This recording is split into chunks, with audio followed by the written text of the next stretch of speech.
of the hearing in the matter CFI 26/2009 before the Deputy Chief Justice Sir John Chadwick. The claimants are represented by Hamad Shamsi lawyers and legal consultants. Lead counsel is Richard Hill QC and Sharif Shivji, assisted by Gail Hanlon. The defendants are represented by Al Tamimi & Co. Lead counsel is Michael Brindle QC and Michael Black QC, assisted by Sarah Bayliss, Rita Jabala and Robert Maxwell Marsh.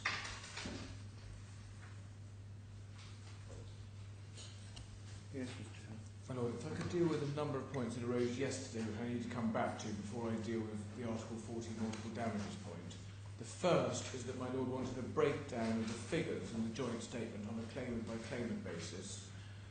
We have produced something, circulated it to my learned friends, and what it provides is our version on a claimant-by-claimant basis, and we've left a very small number of gaps for the defendants to insert their figures, which I understand from Mr. Brindle they're in the process of doing. So hopefully another version of the gaps inserted will be provided, I hope, in the course of today or something like that. And if I could just show my Lord how it works. This is an updated version of the joint statement. Exactly. This isn't an agreed update, because this is what we've done is we've produced our breakdowns and invited the defendants to include theirs. So, just so my Lord sees what we've done, we've produced a new, it's all in markup, we've produced a new table under paragraph 7, which gives our breakdown, which is the same breakdown as was in our skeleton, and invited the defendants to insert their breakdown. At paragraph 9, where we had the various arithmetical points and accounting points which I dealt with yesterday, we have, beside each of them, put a note of which claimant it applies to. And then at the end of paragraph 9, we have produced the final column, which was, as my Lord will recall, the adjustments which we say one doesn't get into if we're right on the methodology. But if we're wrong on the methodology and you're in the defendant's world, we say there are these adjustments that need to be made in any event. And we've listed all those out in the last column in the new table after paragraph 9 on a claimant-by-claimant basis this time. And those being all additions to the defendant's figures once those are inserted. Thank you. And we've done something similar in relation to ABK that one sees under the table of paragraph 14. We have set out the claimant's position and then the defendant's, which is 0, or the figures to be inserted in relation to each claimant. And then under reasons for disagreement, we have under paragraph 50, we've done a similar thing of producing an extra column where we say if you move into the defendant's world on the methodology, you need to make these further adjustments in any event, which are positive adjustments to the defendant's figures. What you describe as the defendant's world is the defendant's suggested treatment of the 39.1 million. Exactly, my Lord, yes. That's shorthand for that. That's right, my Lord, yes. And then we've done something similar in relation to CBK at paragraph 23.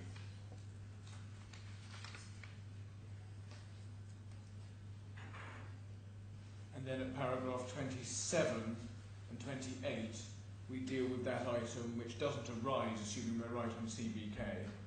And we've made that clear in the italics of paragraph 27 that we're not pursuing that, assuming we're entitled to CBK interest, because otherwise that would be double recovery. Thank you, that's helpful. I'm grateful, my Lord. My Lord, our position is I haven't seen the document in this form, but certainly we have worked out, and I think have the material to put in some form or other, as to how we say the breakdown between the three claimants should occur, and that will be inserted in due course, but it's not quite, we're not ready to do that at the moment. Thank you. Well, the second point that arose yesterday is, my Lord asked what was the guarantee debit against C3's account used towards, and this is explained It's bundle H3, tab 141.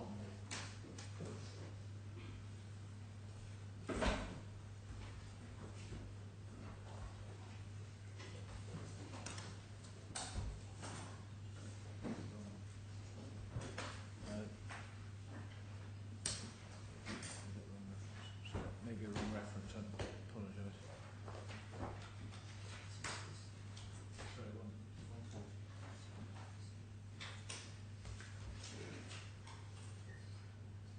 So it's tab 3139, A3139.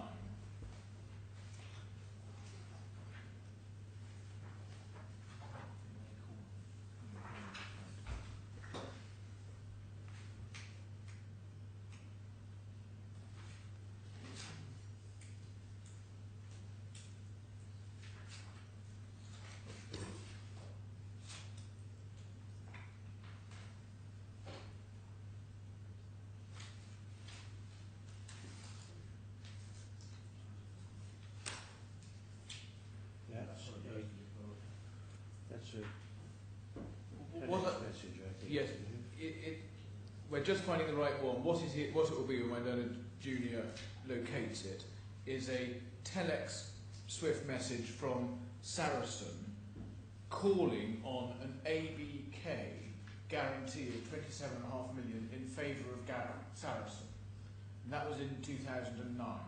So you might all recall there's an arrangement where ABK have a guarantee obligation in favour of Saracen for 27.5 million. That is on the C3's account, as it were. So when Saracen call on this in 2009, ABK honour the guarantee to Saracen, and in turn C3 is debited to her account with the 27.5 million. And that was the debit entry my lord saw in the bank statement yesterday. And it is going in favour of Saracen, pursuant to an ABK. And what my wrong reference is to the Swift document from Saracen, which shows them making the call on the 27.5 million guarantee in November. And the So other, it goes from ABK to Saracen. yes, in What November happens to it 2009. when it gets there? And What happens to it when it gets to Saracen? it's mainly set off against losses. And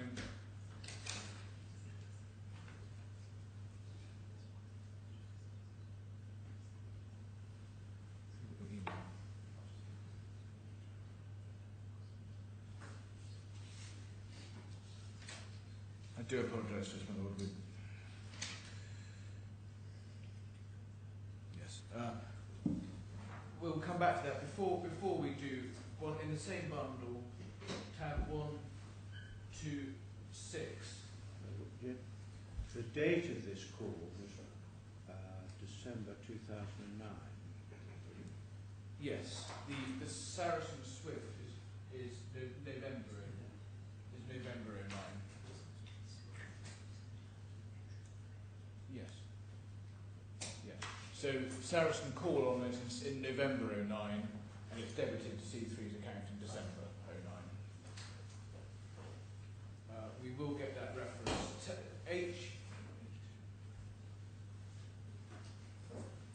H2 tab 126 has the arrangement between ABK and C3 in respect of this guarantee. One has the contract.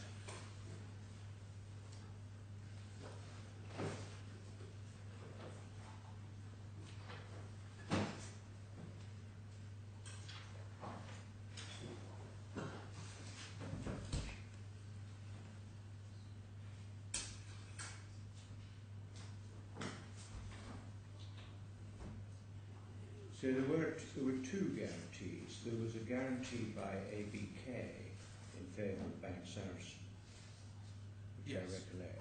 Yes. And then that was covered by a guarantee from Mrs. Rifai in favour of ABK. Yes. Well, it was subject to this contract that we have at tab 126, and one can see Article 1 on page 4320.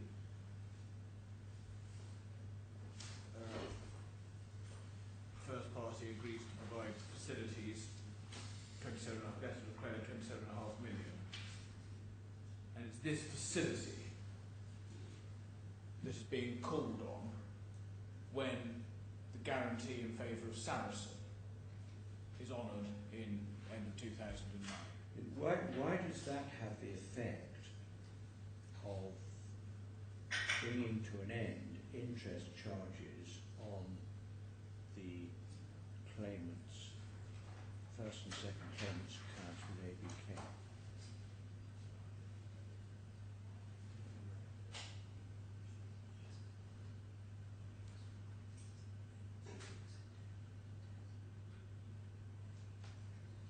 I'm not sure, but I'm not sure the answer to that. Relating to those accounts, it wasn't till 2010 that there was a CBK refinancing. And my lord was... I'm aware of that. Yeah, we were looking at bank statements Yes. yesterday, around about 154, 55, Yes. I think they were. Yeah, not 155, but one.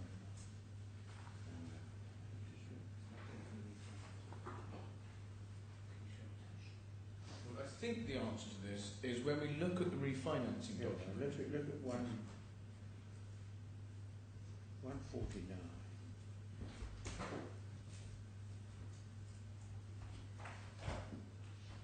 There is Mr. Khorafi's ABK bank statement, which, as Mr. Brindle pointed out to him, goes up to the 31st of December 2011. But in fact, the last page of it shows that on the 14th of December 2009,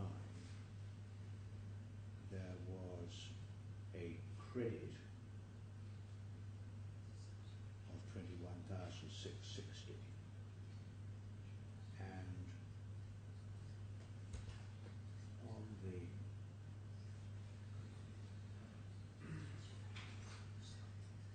29th of September 2010, there was a foreign bill purchase of 12 million, which brought that account into credit. So that it's not surprising that after 28th September, which I think is the refinancing by CVK, that's the date, right about the date of that, there are no more interest charges on this account. What is a mystery is where this what is a mystery to me at the moment, is where this 21 million odd came from on the 14th of December 2009, which is the date from which interest charges don't seem to have been made. And why it was that although following that credit of 21,660 million, there aren't any interest charges for the next 9 months. Lord, yes, the 21 million is a yet further guarantee, which is this time a guarantee from Saracen to ABK. And my lord will see in the telex, which we're still locating, there's a reference to a set-off of the two guarantees. I see. So So that's money coming in from Saracen. Exactly, my lord. So there's two And guarantees. I shall find the answer to that if I read this telex. Which we're finding. And Well, not which you're finding. I thought, is it not the one at 139? H3139 or not?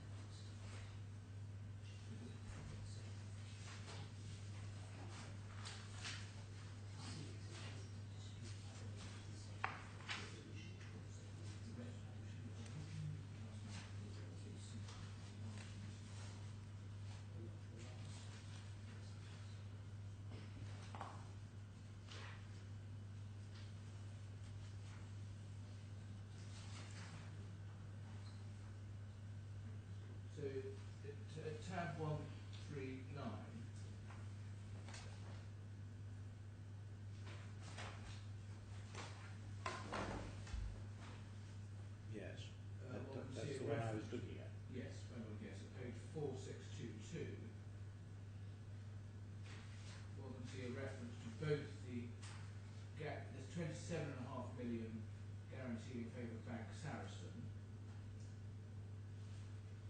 and then the 21.6 million Saracen in favour of ABK. This is a December 09 document, 7th December 09. And then the rest of the text is dealing with the set-off. The reason why I'm asking for your help on this is that Mr. Brindle asserts that the 14th of December 2009 is a completely irrelevant date.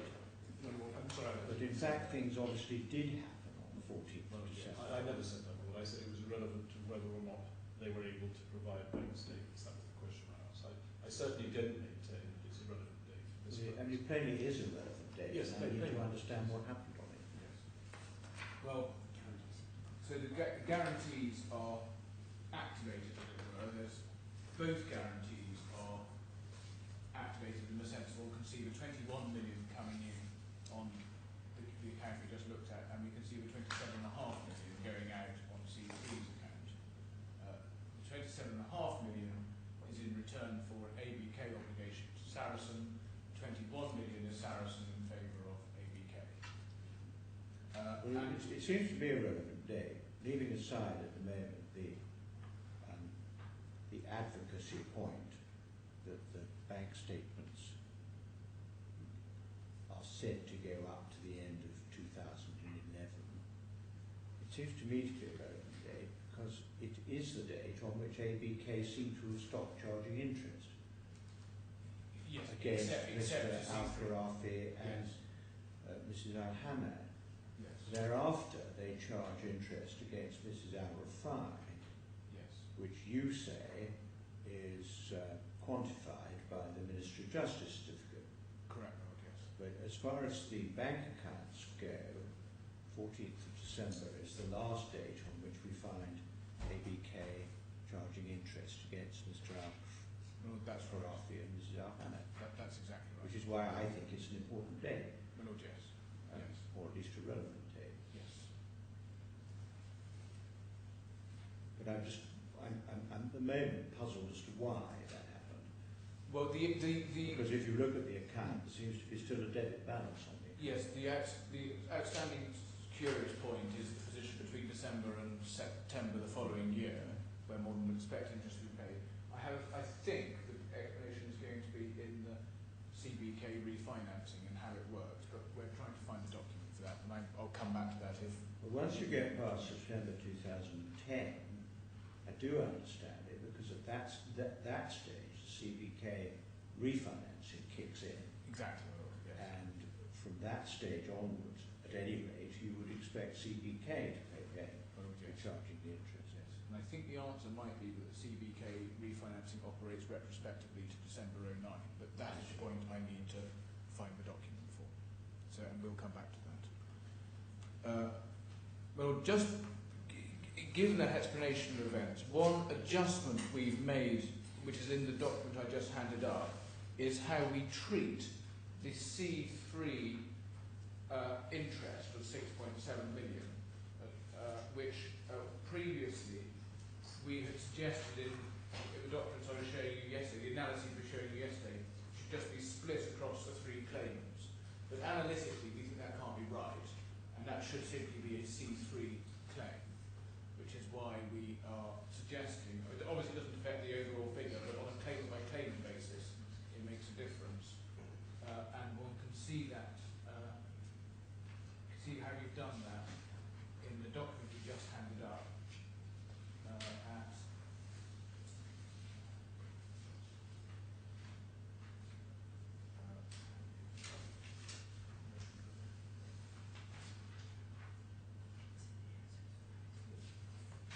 yes, it's in paragraph 15 at the table at the bottom where it says third claimant 7,491,895 for the footnote 4. The footnote explains this includes the entire ABK interest charge post-2009 of 6.377 million. Now that is a different treatment from the one that's in the Griffin's report, which just splits that 6.37 million across the three claimants equally. And we think that can't be the right approach. It must be right allocated to C3, which is what we proposed here.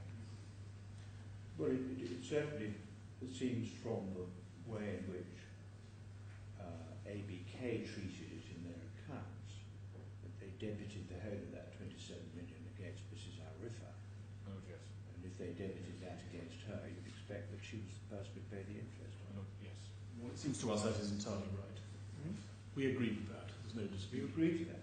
We agree that this item should be debited entirely to the third claimant, not to the other claimants. I'm grateful for that. Well, can I come to the next point, which I is... think that's the first time we've had agreement to almost anything. We can chalk it up as a starlight.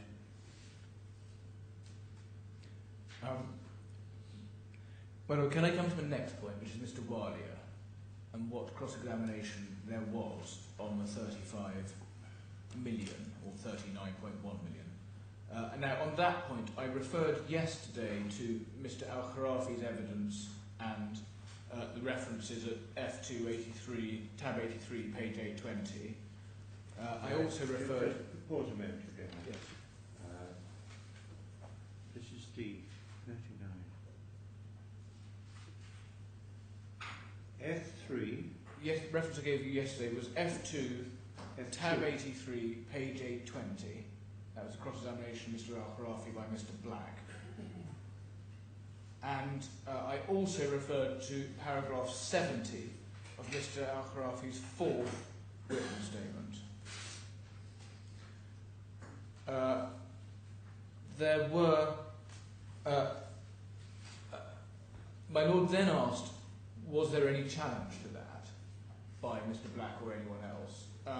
The answer is no, there wasn't. That wasn't to come back. There was no coming back to challenge that particular evidence. But what there was some further evidence, cross-examination on the same area, which is only fair to my learned friends, as I showed my Lord, which is, the first is at F2, tab 82, page 1889. That's cross-examination of whom? This is a further aspect, a further point in the cross-examination of Mr. Khorafi on the same area. Oh, I see. Page? Page 1889 of tab 82. By cross-examination by whom? This was by Mr. Brindle.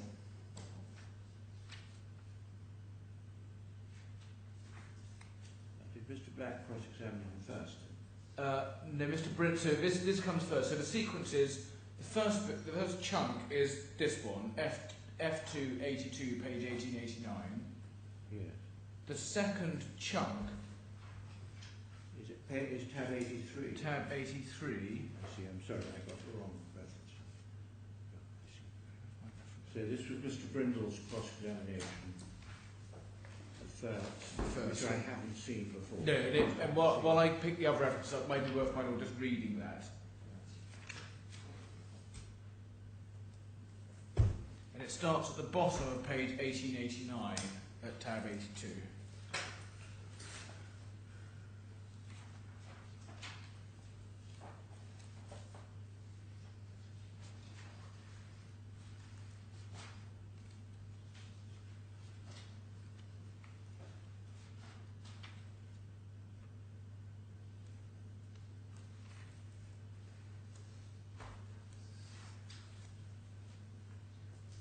Line 23. Starts at sort of line 23 and it goes on really for the next page or a little over the next 2 pages really.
Does this stop at 1892 line 13? Is that the end of that?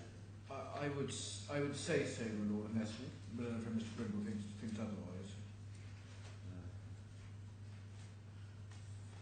Well, it seems to be moving on. Seems to move on to Mr. Yeah, something like that. The next passage in sequence is another one my lord hasn't seen, which is from Mr. Black, which is at day 3, which is tab 83, and is a shorter passage at 1974.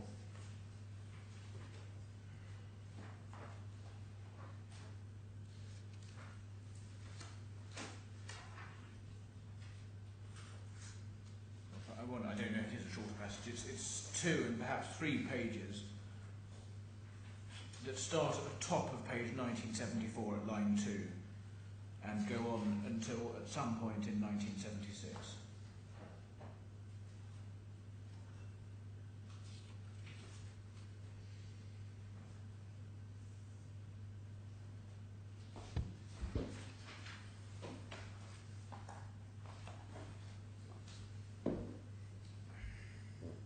Is this the passage that starts at? It starts in 2007, very soon after you took out the drew a investment. further 35 Exactly, million. my lord, yes. And then for the next... Because I stand by yesterday's position. I was offered 35 million, offered to be given 35. Yes. Yes. And then the cross-examination continues for that page and the next 2 pages.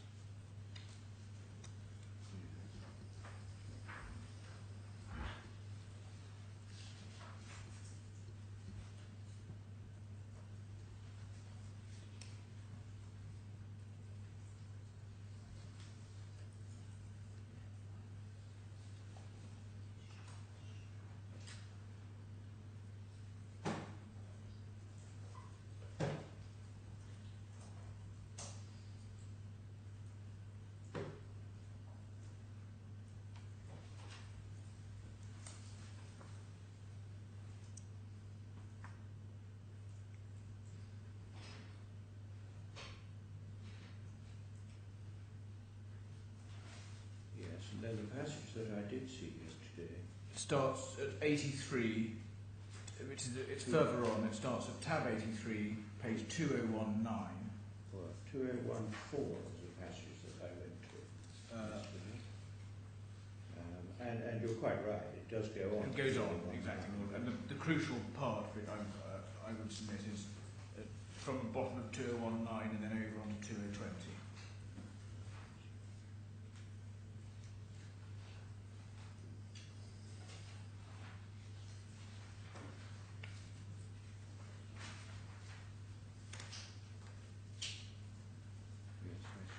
Now, my lord, the net effect of all that... The passage you did that I was taken to yesterday is 2020. Yes. Where Mr. Khorafi is saying that Mr. Wali had told him he didn't have to pay it back, it was going to be profits. Lord, yes. And my submission is... There seems to be a development of what was being said earlier. Well, one could say that. What I would submit is that is consistent with his witness statement, that's exactly the point made in his witness statement. It's certainly not inconsistent with what was said earlier, and in fact it's consistent. I mean, he's not suggesting, as I understand his evidence, that the money wouldn't be credited to an account and the like. The point is that he was told in substance it was an advance of profits and he wouldn't have to pay it back because of the investments that they had had. That's the point in his witness statement, and that's the point he made yesterday and he made at trial here. And that, the point I was going to make, my lord, is there was no challenge to that particular part of his evidence by Mr. Black and no further cross-examination after that by either Mr. Black or Mr. Brindle. It's right to say there had been cross-examination in relation to the point that was in Mr. Wali's evidence, which is whose idea was it to take out this money. They say it was Mr. Al-Khorafi's, Mr. Al-Khorafi says it was Mr. Wali's. That was traversed. and one can see that at the first two sections. But the point in his Well, it witness was quite a statement... heated exchange when Mr. Khorafi thought he was being accused of telling lies. Well, yes, exactly. But the point that wasn't traversed is the point that he makes here in the witness statement about advance profits. So that wasn't traversed. And one then does need to look at Mr. Walia's evidence and my cross-examination of it, and it's right to say... Well, we better come on to that, but Yes. But as I understand your submission on this point, it is really essentially this, that you don't suggest that Mr. Khorafi was not under an obligation to pay it back. Your suggestion is that had it not been for the investment in the notes, this would never have been on offer. No, that's right. And so this liability would never have arisen. That's right. It's only because he had, as it were, got into bed with Bank Sarasin and Mr. Walia that this borrowing ever happened. That's right. That's your point. That's exactly it, my lord, yes. And Mr. Walia's evidence, at paragraph 154 of his witness statement, didn't deal either way with this question of advance of profits and the like. The only point made was... Where do I find his witness? I'm afraid I think both parties are going to have to resubmit the trial witness statements for my lord's bundle, because they're about the only things that are not in these voluminous bundles of a trial witness statement. So we will get a version. Well, I've probably got it. Right. But if you could just give me the reference. Yes, paragraph 154 of his, I think it's only one witness statement, of his witness statement for trial. Walia 1, paragraph 154. Now that doesn't refer either way to the question of advance of profits. It's 154 to 159. Fine. My learned friend wants you to go to 154 through to 159. Now that doesn't deal either way, as I say, with the question of advance of profits and the like. The point only made was who asked for the money, and as I say, there's a dispute on that, and that was traversed. And indeed, I traversed that with Mr. Walia at tab 86. F2 In F3, I think, tab 86. F3.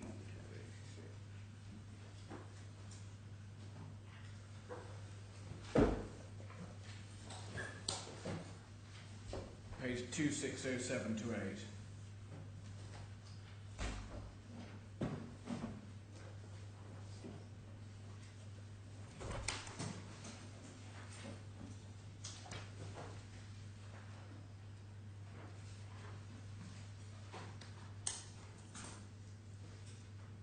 Which is this is the passage which is not the main passage of cross-examination dealing with this point, but this is the one I just wanted to show my lord because it was referred yesterday by Mr. Brindle. And really the reference of 35 million comes in slightly as a sideshow in the sense that I'm dealing at that stage of cross-examination with another point, which is the 2607 line 6. Line 6. Starting.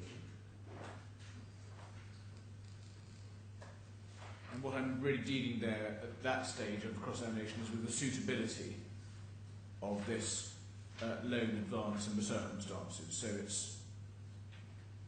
So we're not dealing there with who asked for what and so on. That was covered in an earlier passage in the same tab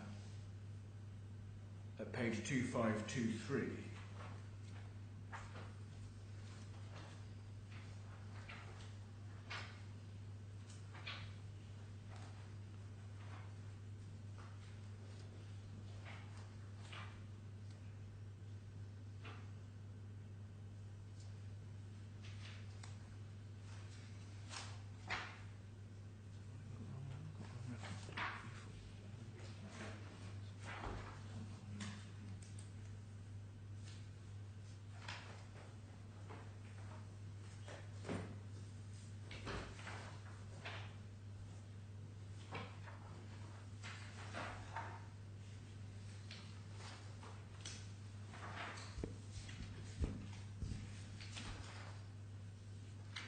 Sorry, 2511.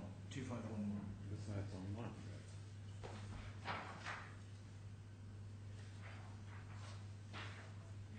From the top of the page.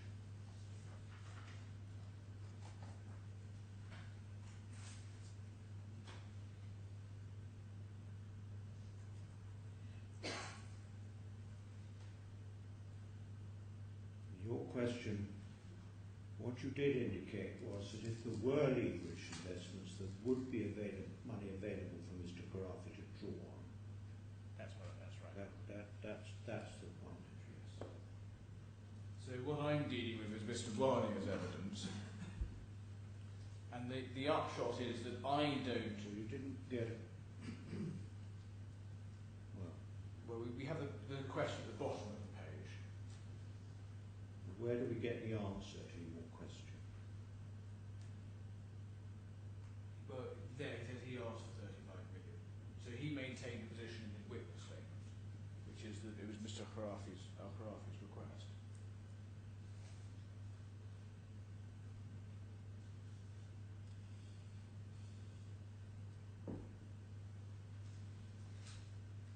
That's 2511. That's 2511, and Is there that's anything else on that page? well, no, but the whole 2511, and I, at the bottom of the page, put to him that he repeated his assurances that the claimant wouldn't lose money, and then I got an answer to that. So my lord, the upshot is that Mr. Khorafi wasn't challenged by Mr. Black on that particular part of his evidence that mattered. I wasn't obliged to challenge Mr. Walia. And while I did challenge Mr. Walia on the evidence he had given about who had asked for the money first, I wasn't obliged to challenge Mr. Walia either, and I didn't develop Mr. Al-Khorafi's point with Mr. Walia. So that, as a matter of where it leaves on the evidence, does mean that Mr. Al-Khorafi was never properly challenged on that part of his evidence, and there's no difficulty with the cross-examination that I gave. Can we just go back to the task that I'm set at the moment? If we go to my order,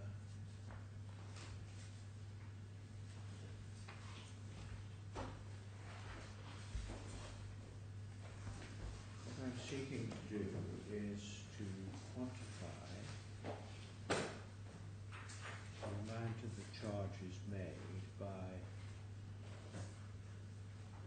Bank Sarasin.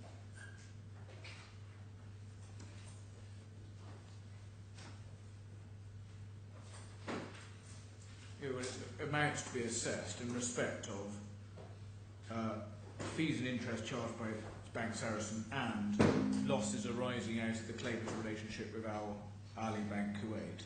And on both of those, the issue in hand is that the defendants are seeking to make a deduction for the interest and charge impact of the 39 million.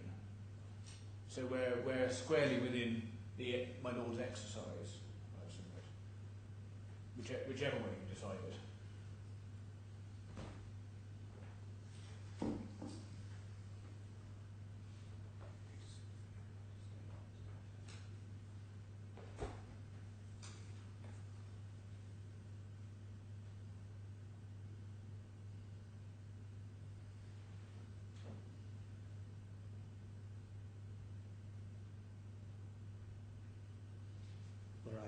I think what I have to do is to ask myself whether the interest charges made by both Bank Sarasin and ABK in relation to this 39.1 million borrowing results from the breaches of the financial services prohibition that I've identified. Well, I think that's right. That I think is a task I'm concerned with. Yes, that must be right. And your submission on that is that but for those breaches, this borrowing simply wouldn't have happened. No, that's right. Because this was not, as it were, freestanding borrowing arrangement. Yes. It was a borrowing arrangement which was linked to the banker-customer relationship arising out of the purchase of the note. Yes, and wouldn't otherwise have happened. Wouldn't otherwise have happened. That's your Yes. submission. And while we accept that that couldn't go so far as to allow us the principal for free, we don't claim the principal, and we've given credit for the principal. We do say that when one looks at the interest charged by both Saracen and ABK, it is right that they should be bearing the interest and they should be compensating us in respect to that interest. So I think what you're submitting to me is that I have to answer the question in your favour because you say, but for the breaches of the financial services prohibition, this borrowing simply wouldn't have happened. No, that's right. That's it. I think, yes, analytically it has to be put that way. And the counter view, I suppose, will be that actually this borrowing had nothing to do with the financial breach of this financial services provision, because this wasn't borrowing for financial investments. It was just banker-customer borrowing. And I think they go so far as to say the borrowing would have happened anyway, which is where the evidence, such as the fact that this was said to be an advance of profits and the like, is relevant. So although the analysis is the one my Lord just gave, the evidence is still pretty relevant because one does need to be considering whether, as they say, this borrowing would just have happened anyway, it's a happenstance, it was from ABK or Bank Saracen. And we say that's an unrealistic way of looking at things. What's quite clear is that this was part of the consequence of the investments. Mr. Khorafi was led on by Mr. Alia, we say, to think that it was all right to take this money. It was just an opportunity to get an advance out of his profits, which he wouldn't otherwise have done. Well, can I move to the next point, which I need to pick up from yesterday, which is the interest rate or the implied interest rate within the Kuwaiti certificate. We have calculated that it amounts to an interest rate of 4.5% compounded annually for assuming a 4.75-year period, which seems to be right. Now, we've given that figure to the defendant. What figure? 4.5% with annual compounding. And we've given that figure to my learned friends to see if we can reach agreement on that. So you say that's 4.5 annual on 26 million or 27 million? On the 26.8 million. 26 Because one has to remember there was an existing balance in C3's favour. Yeah. So when the 27.5 million goes in, it immediately turns into a 26.8 debt. Over four and 3/4 years. From December 2009 to 2014. Yes, it's the calculation ran until last September. Yes, September 14.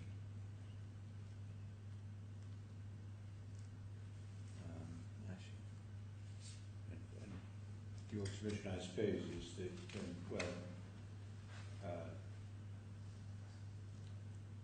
that suggests it's not unreal. It's not unreal to think that this is that interest figure.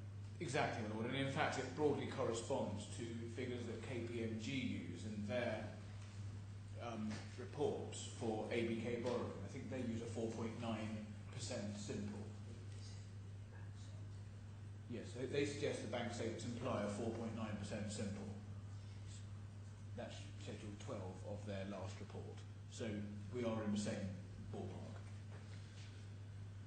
Well, the fifth point is something which occurred, and last point before we get on the multiple damages, something which arose shortly before we broke yesterday, which is what do we say about interest going forward after today? Now, I think we recognise that the court can't and won't grant indefinite future compensation. And we have come here today and seek interest calculated to today's date with any future interest simply falling as interest on the award my Lord makes to the extent it goes unpaid. That obviously does leave a prospect of undercompensation, but that may be met in large part if my Lord makes an order for triple damages, which I'm about to come to, in respect of C3, because as it happens, the amount would be sufficient to pay off C3's liability. Our C3 claims total approximately 9 million on top of the existing damages she's paid, and with triple damages on top, that does cancel out that liability as things happen. And obviously I now need to develop the submissions on multiple damages, and in particular whether there's jurisdiction. My Lord, before my learned friend moves to that, which is a discrete topic, I wonder if I might just raise the issue of this document that we received this morning, which is the amended joint statement on quantum. And just in terms of the division of labour between myself and Mr. Brindle, I will be dealing with head B. Mr. Brindle will leave that over for me.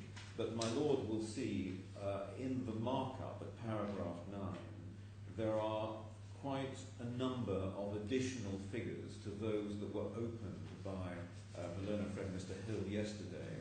I had prepared overnight to deal with each and every one of the figures that my learned friend took you to yesterday. You have not been addressed on... Which table? How can we look at the table? I'm looking at, well, both the narrative in 9 and the table that reflects it, which contains a large number of new figures and indeed amended figures too. And I find myself in difficulty in taking instructions on those figures to be able to assist my Lord, unless my learned friend can take us through the changes from the way in which he opened the case yesterday. Well, there aren't any changes. My learned friend's completely on a bad point. All we've done in paragraph 9 is broken down the figures from yesterday, which are unchanged, into a claimant-by-claimant basis, and those breakdowns are all visible in the Griffins and indeed the KPMG reports. There's no magic and nothing new. If my learned friend has difficulty with any of those figures, I can show him in the reports where we get them from. There's nothing new. Well, I might very well take my learned friend up on that offer, the adjournment in that case. I'm grateful. Can I come now to multiple damages? And this is obviously an application against the first defendant. And the first question is just so that I can understand the table. The figure, the column which now says C's suggested adjustments, what are those adjustments to? Those are adjustments to the defendant's figures that have yet to be inserted, my Lord. So in other words, what the Griffins report and what my submissions yesterday did was take the defendant's figures, which are in many places consolidated figures, and explain why even on their methodology, and as I put it, moving into their world, they were wrong, and therefore upward adjustments needed to be made even to their figures on their case. Now, we didn't feel... These are adjustments to figures that aren't in the table. No, but that's because we didn't feel it was right, to my learned friends, to put in what we understood to be their breakdown on a claimant-by-claimant basis of their consolidated figure, because it's not in all cases entirely clear from KPMG, and I don't want to be putting words into their mouth, and that's why we've invited them to put those in.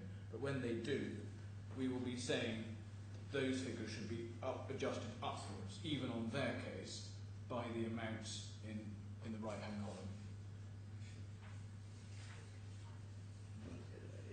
At the moment, all I know is that these are suggested adjustments to a figure which I don't yet know. Well, my Lord does know the final total, and one knows the total of our adjustments at the bottom, which is 1.6, and the total figure.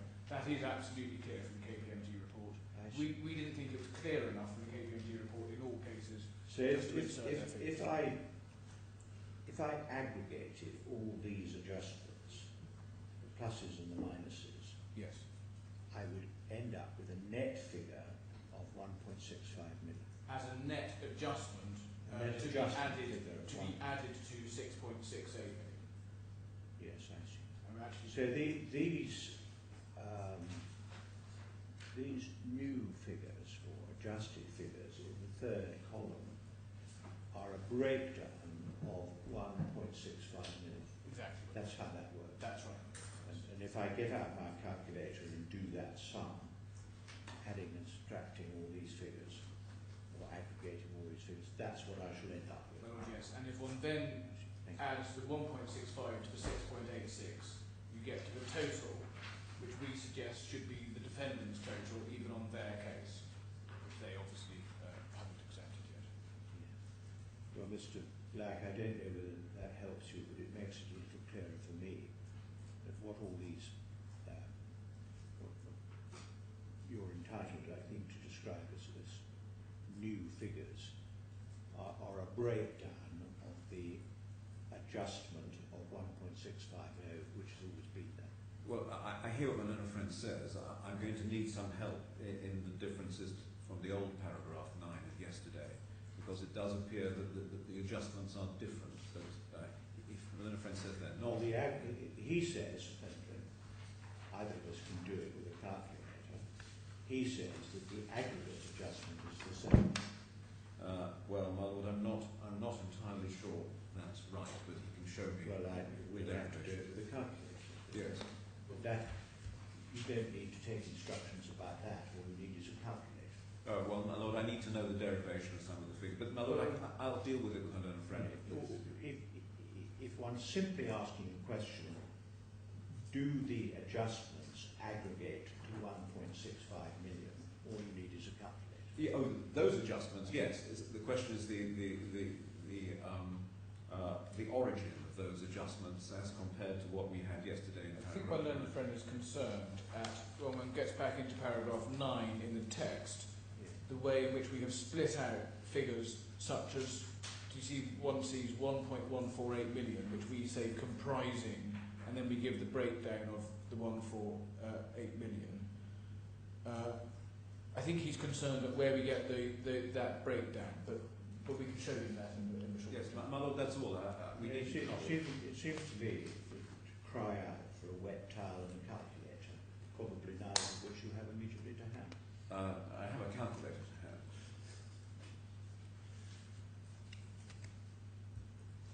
Well, coming back on the multiple damages, the first issue is jurisdiction. Now, the starting point here is that the award against the first defendant was made under Article 94 of the regulatory law. And that's obviously clear from my Lord's judgment and stated in terms right at the end of the judgment. Now, Article 94 provides in terms that where there's a breach of the rules, the court can make an award of damages. Can we just see where is Article 94 conveniently? It's going to be in my judgment somewhere, but do we have it anywhere else? Yes, it is in authority.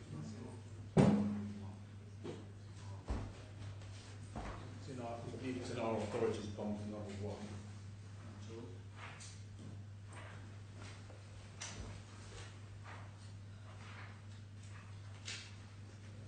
You should have 2 authorities bundles from our side. Should be right at the beginning. Well, I have a bundle which is headed Bundle of Legal Authorities Multiple Damages. No, That's not it. that's not what I'm referring to. I'm referring to 2 bundles called Well, Defendant. that bundle will do, my Lord, That will because do, will it? it's a tab 4 of that bundle.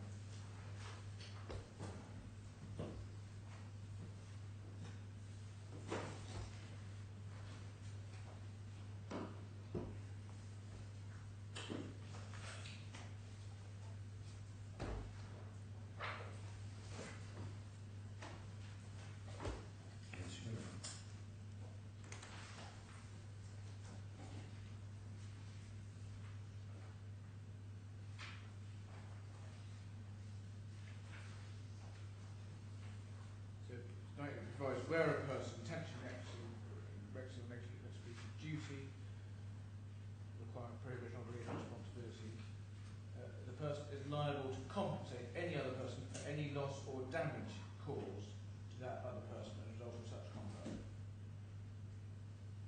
subpara 2, the court may, on application of DFSA or a person who has suffered loss or damage caused as a result of conduct described in Article 94.1, make orders for recovery of damages or for compensation or for recovery of property. So one sees there's an entitlement expressly to damages as well as compensation insofar as there's any difference under Article 94.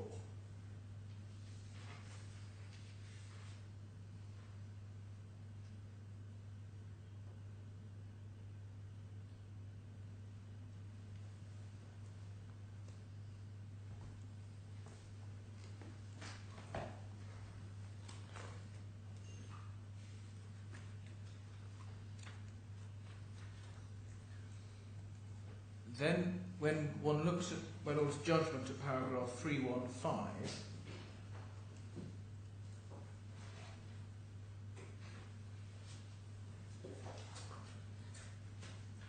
the court was satisfied that, and I quote, the loss or damage in respect to which compensation is claimed as caused as a result of Sarasin's failure to comply with its obligations under CAB Rules 3.2 and 6.2.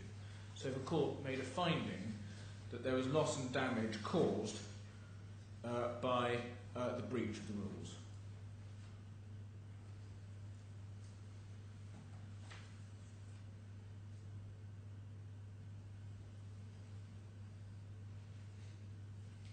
Well, the finding that there was loss or damage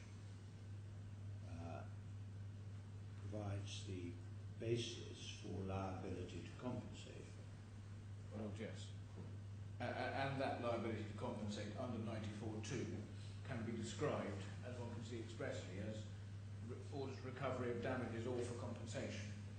So it can be, it's the same, it's no difference in this sense between whether one describes it as compensation or describes it as damages, because the court has found all that is required for damages. It's found loss and damage caused by the breach.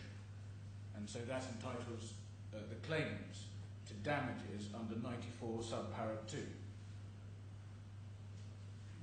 And it doesn't matter. Do you suggest that whoever drafted this article sought to draw a distinction between compensation and damages? And if so, what was the distinction they were seeking to draw? Well, certainly in the context of the present case, there's no possible distinction. It's the same. I can't at the moment think of a case where there is a distinction, but perhaps there is one. But certainly not in this case. Because in this case, the court has approached matters in a traditional way and found loss and damage caused by the breach. And that is damages, which the court can award. And we submit the court has been and is still engaged in awarding damages. And it doesn't matter for that purpose whether one also calls it compensation, as my Lord does in the judgment, and indeed as is in the order.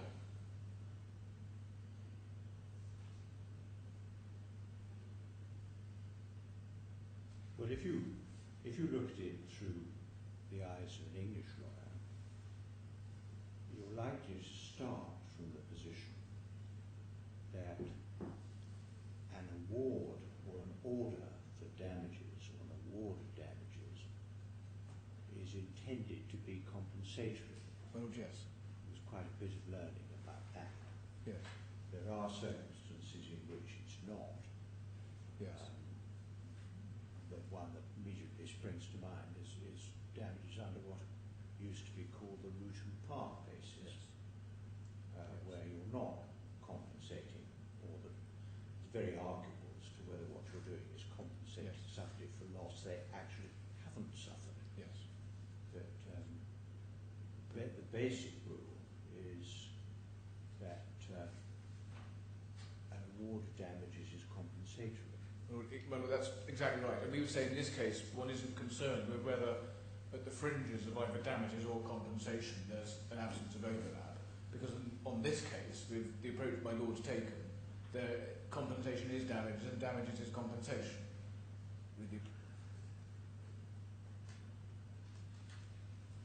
And it matters not whether in the judgment or indeed the order one calls it compensation. These are damages in this case. which the court's entitled to award under 94(2). The next point is arises in relation to the law of damages and remedies, which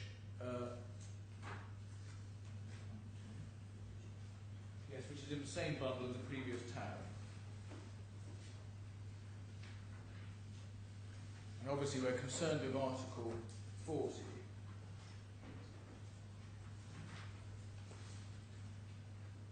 Before I deal with Article 40, could I just draw my Lord's attention to Article 35?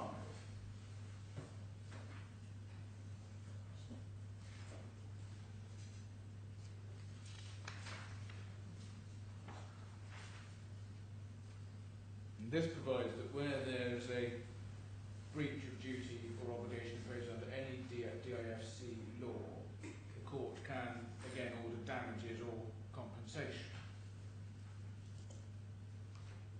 Now,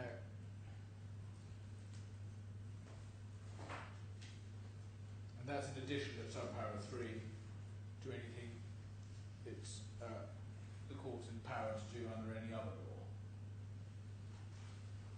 So if it mattered, and we say it doesn't matter, but if it did matter, the court would also have jurisdiction under Article 35 to award damages.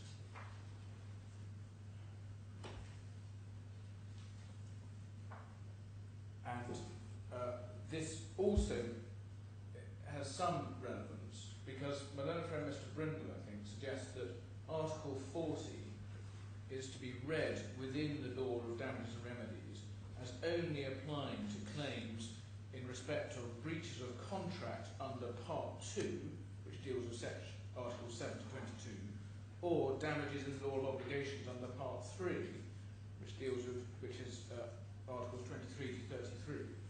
Now that obviously can't be right at all, because, for example, before we get to Article 40, we have this Article 35, which provides a separate entitlement to damages and compensation, nothing to do with breaches of contract or the law of obligations. And Article 40 plainly applies to damages under that article as well. So there's no tie-in of Article 40 just to breaches of contract or law of obligation claims. That's unsustainable, especially in the light of Article 35, but it's also unsustainable from the natural reading of Article 40. So it's your submission, is it, that you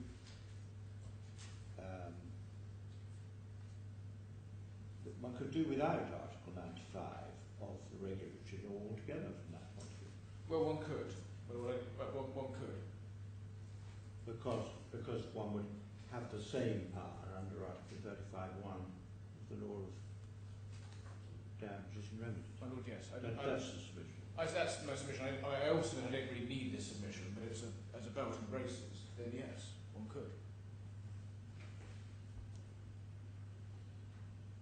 But the other submission I make is this also demonstrates the existence of Article 35 and the fact that it's not within Part 2 of the law of contract or Part 3 of the law of obligations, it's a separate part of the Act, or of the order, demonstrates that Article 40 is in no way limited to claims under the law of contract or claims under the law of obligations. It's freestanding and covers all entitlements to damages, including under Article 35 as an example. And I think that's where one needs to then come to Article 40 itself. And this provides damages as an additional or substitute remedy. The court may, in its discretion, on application of a claimant and where warranted in the circumstances, award damages to an aggrieved party in an amount no greater than 3 times the actual damages where it appears to the court that the defendant's conduct producing actual damages was deliberate and particularly egregious or offensive. Now, this is a freestanding entitlement of the court to award multiple damages in egregious cases. So wherever there is conduct that produces actual damage, the court can award multiple damages.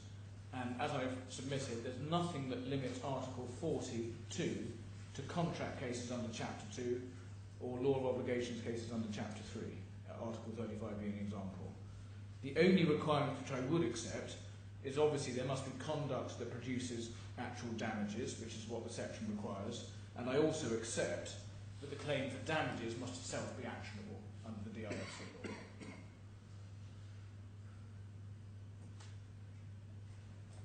So as long as there's an actionable claim for damages, Article 42 is engaged. And in this case, moving to where we are now, there has been conduct that produces actual damage, I should say. That's the court's finding at paragraph 315 of the judgment, that those damages are actionable under both Article 94 of the regulatory law and indeed Article 35 of this law, if that matters. And ergo, the court can now, has jurisdiction to award up to 3 times the actual damage.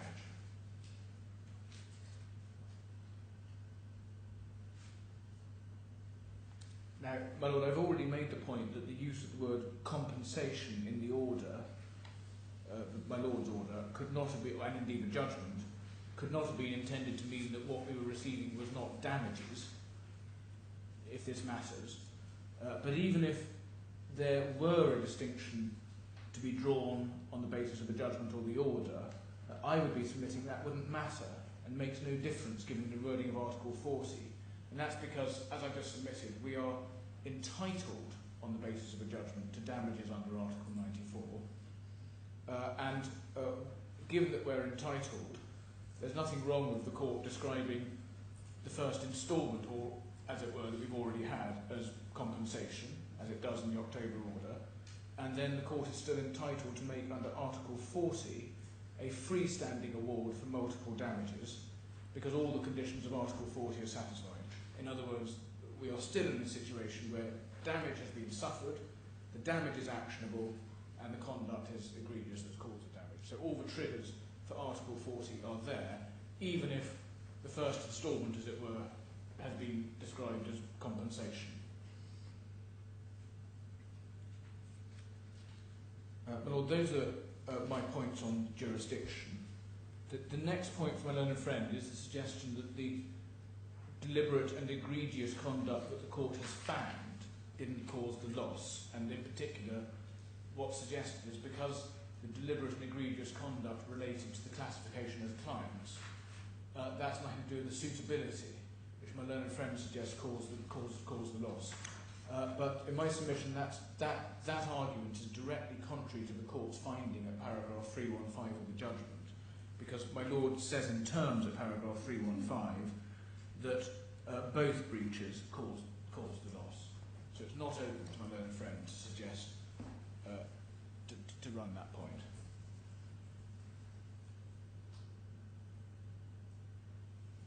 And that means you get into the question of whether there has been, in this case, anything particularly offensive or egregious so as to engage the section. And just before I address that, can I just deal with one point my lord raised yesterday, which is how the judgment worked and whether the court didn't decide any contract or tort claims against the first defendant because we had already succeeded on the regulatory claim. Now, we've been back to the judgment, and the position is that... I just remind myself of the passage. Yes, the passages you need are first 326.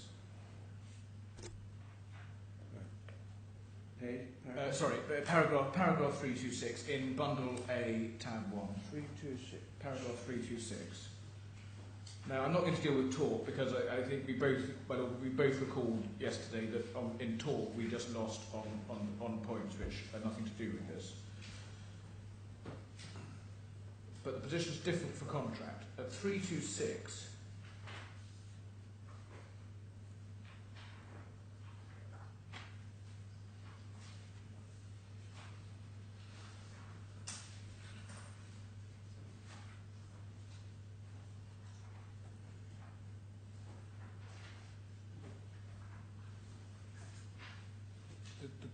the judgment explains that because we were successful on the client's point, there couldn't have been a contract. And as there couldn't be a contract, then for that reason we couldn't succeed on our contractual claims. And well, there couldn't lawfully be a contract. Couldn't be lawfully a contract. And the court's conclusion, my lord's conclusion, is therefore we couldn't succeed on our contractual claims, because in fact we would otherwise have succeeded on at least some of them, as you can see at paragraph 355. Well, by the reasoning, however inadequately expressed, was intended to reflect the view that if you have a law which says thou shalt not contract with these people, Yes. then you cannot, if there's a breach of that, the remedy doesn't lie on the contract that you actually made. Well, yes. Because the law says you can't make it. Yes. And That may be right or may be wrong, but that's what I was trying to say. and that's certainly how we understood the judgment, and that's but my lord does in fact go on at paragraph 355 to make clear that we would have succeeded otherwise on contractual issues.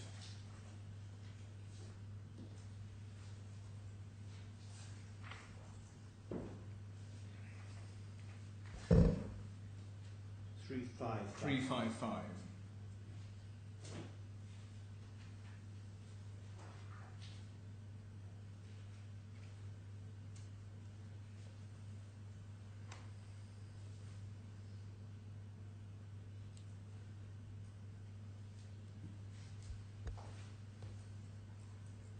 So we do say, my lord, that it would be very strange if, because the learned friend's client's regulatory breach took us out of the position of being able to succeed on the contract claim, because there wasn't a contract, because it wasn't lawful.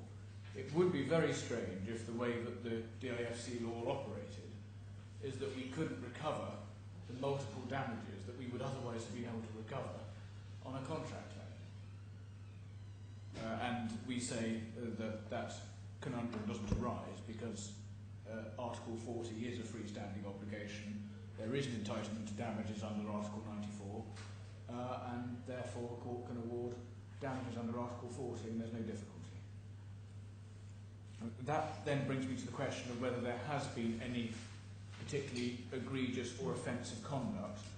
We referred in our skeleton to a US patent case called Reed, Corp and Portek. Now, this is really my Lord's hand on this. It may provide some assistance, although we obviously recognise that that is a different jurisdiction, and the court should ultimately and primarily be guided by the words of a DIFC law, which simply provides that the jurisdiction arises where the conduct producing the damage was deliberate and particularly offensive or egregious.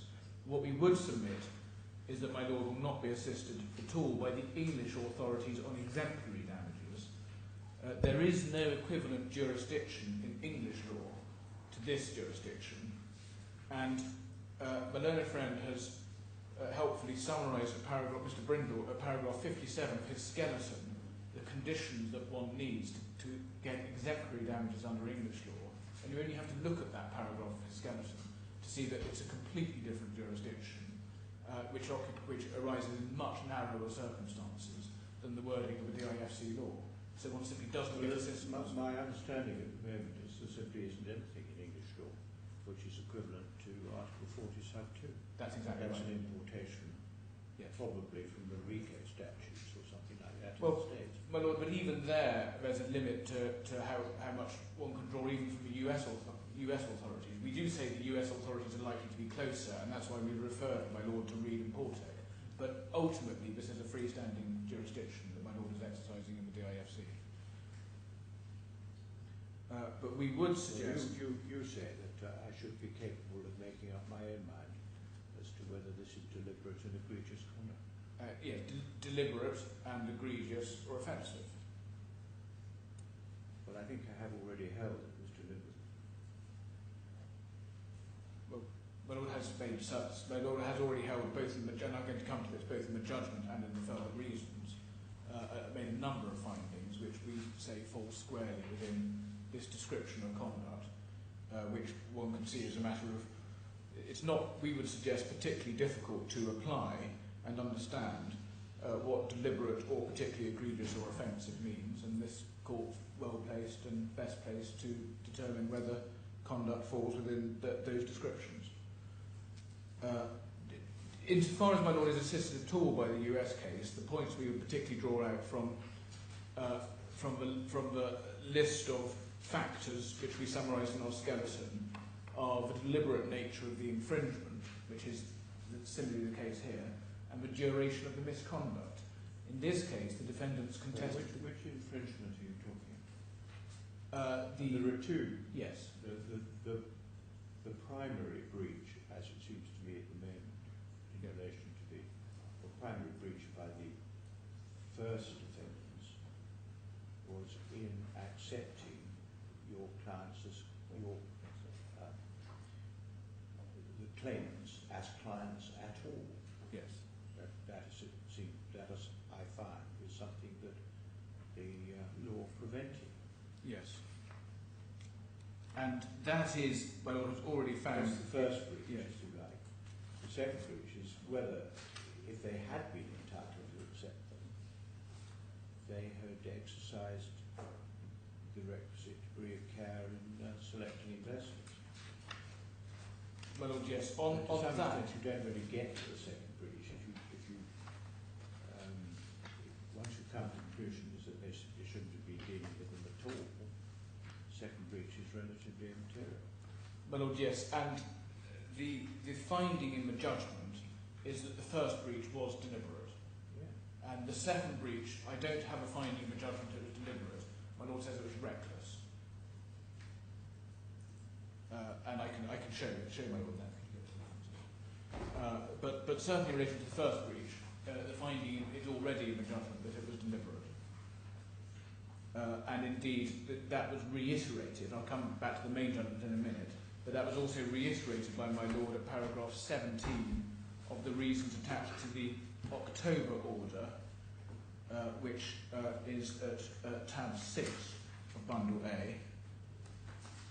Well, it's the basis on which I ordered out indemnity costs. My Lord, yes, and exactly, and paragraph 17,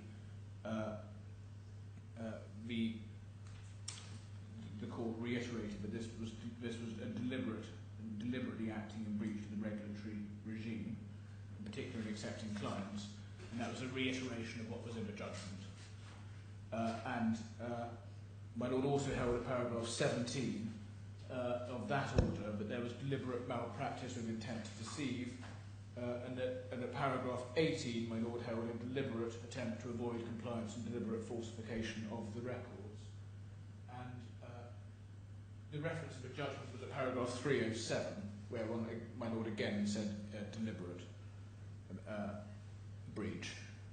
And indeed, paragraph 307 also deals with reckless in relation to the other breach. There are compounding factors in addition to those plain findings by my Lord. These include, first, that there was deliberate falsification of documents, and that carried on well into the litigation.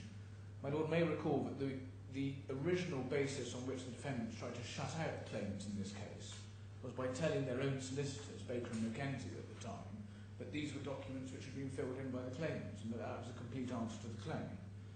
It was also compounded by the decision not to call Mr. Nair. It was because it was felt his evidence couldn't be relied on. It was compounded by Mr. Alia defending the first defendant's conduct to the last by resisting all our allegations in the litigation, and indeed seeking to brush off in his evidence the deliberate falsification of the forms and engage in evidence which was exculpatory speculation about what might have happened.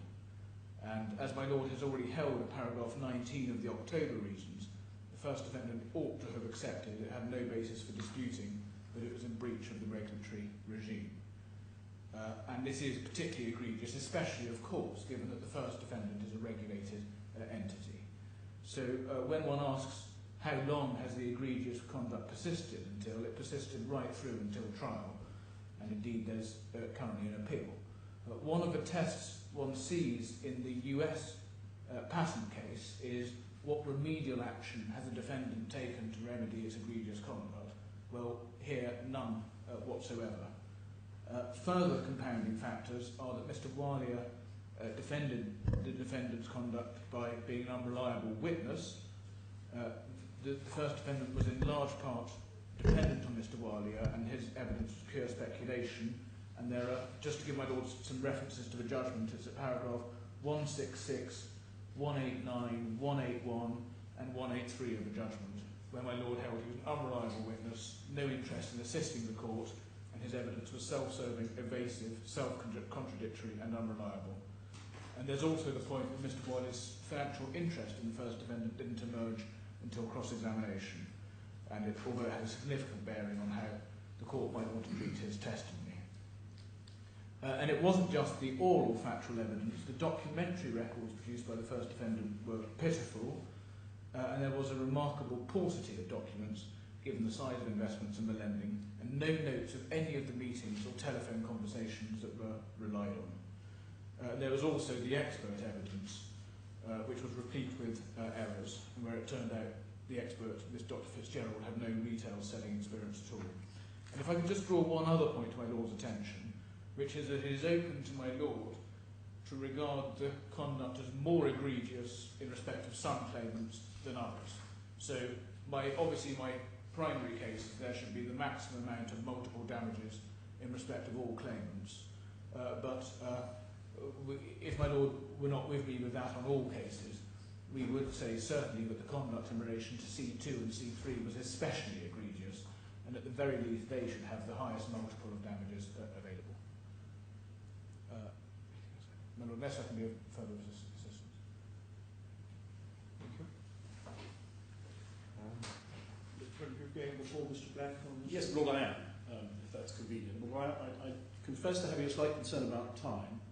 We reassured your Lordship yesterday that we were going to get through today. My friend's been going for an hour and 20 minutes. He said he was going to go for 10. I will obviously do my best to be as quick as I can. It may be that my learned friend will have a very limited time for a reply. But I thought I ought to point that out. I hadn't expected such a lengthy continuation this morning. It puts me under a certain amount of pressure. Well, can I start with an overview of what we say are the most important and central points, and then go much more quickly through the skeleton argument, which we still say sets out most of the points we want to make. Well, what I am interested to know about is the dispute on the numbers, because I do want to have materials to get the numbers right. Of course I will deal with that. As your Lordship will see, our approach to this is that quite apart from the numbers, there are points of principle which should require your Lordship to not reward what is sought.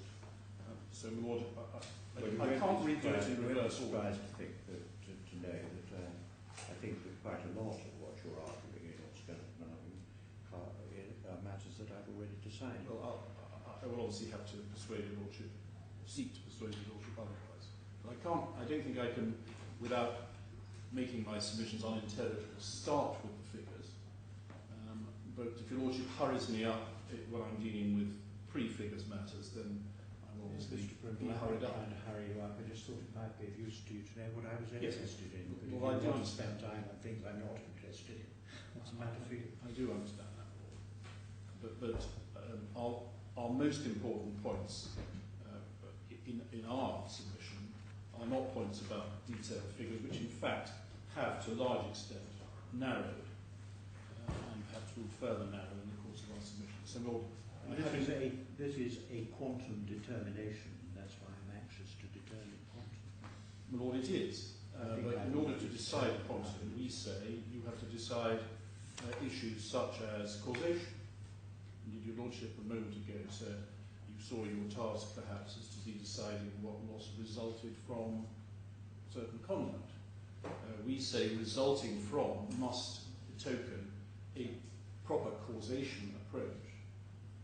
and therefore, if as a matter of causation some of those losses are not legally caused by the acts or omissions, then we say they're not recoverable. And I will try to remain trackers. Well, Lord, I'm certainly happy to be interrupted and told to move on, but at least can I explain. Fortunately, on a lot of this, we have set it out fully in the skeleton, and I'm conscious of Your Lordship's primary concern. I can take you through that, I think, reasonably quickly. Your Lordship would have read that. And unlike the learned friend, I'm not, in the sense, inviting you to start again and rather ignore the skeleton. I'm following the skeleton. But Lord, we say that this, and perhaps I'll just start with this overview and then come to it. We say that the most that the claimants can achieve in this determination is to recover, on top of the losses on the investments which have already been ordered, the financing costs of those investments. Your Lordship has found that the investments were leveraged and were sold as leveraged investments, and therefore, in principle, the costs incurred and the interest or charges incurred, one would expect to be, firstly with Bank Saracen, firstly with ABK because they leveraged the first lot of investments, and secondly with Bank Saracen who leveraged the second lot of investments. And one would expect in the first instance those charges to be recoverable up until the times, at least, when the investments were realised. And we know that the investments were realised in October 2008. Now, why should there be further interest after that? Now, firstly, we accept that it's not a simple matter of stopping the clock at October 2008, because realisation of the investments would not necessarily immediately repay the monies borrowed in order to finance those investments. And so we're not stopping the clock at October 2008, and we are content to let the matter run till December 2009. My Lord, I have never suggested and do not suggest that December 2009 is not an important date. My point, which Your Lordship says is an advocacy point, good or bad one, related entirely to the question of the excuse put forward as to why bank statements were not produced. Your Lordship may or may not think that's a good point, but I've never pretended and do not pretend that for the purposes of calculation of the damages, December 2009 is not an important date. I accept it is. Now, the problem with the case is that interest has continued well after December 2009, and indeed is still continuing and may continue on the way that the matter is put by the claimants, effectively indefinitely into the future, subject, of course, to any self-denying ordinance that they may put upon themselves. And we say that, plainly, this continuing interest, both to ABK and to CBK, has been caused not by the original investments having been entered into, but by other things which have caused the borrowings to remain outstanding and incurring interest. And three things have really come to light in the course of the debate. Firstly, what I would call the personal borrowings.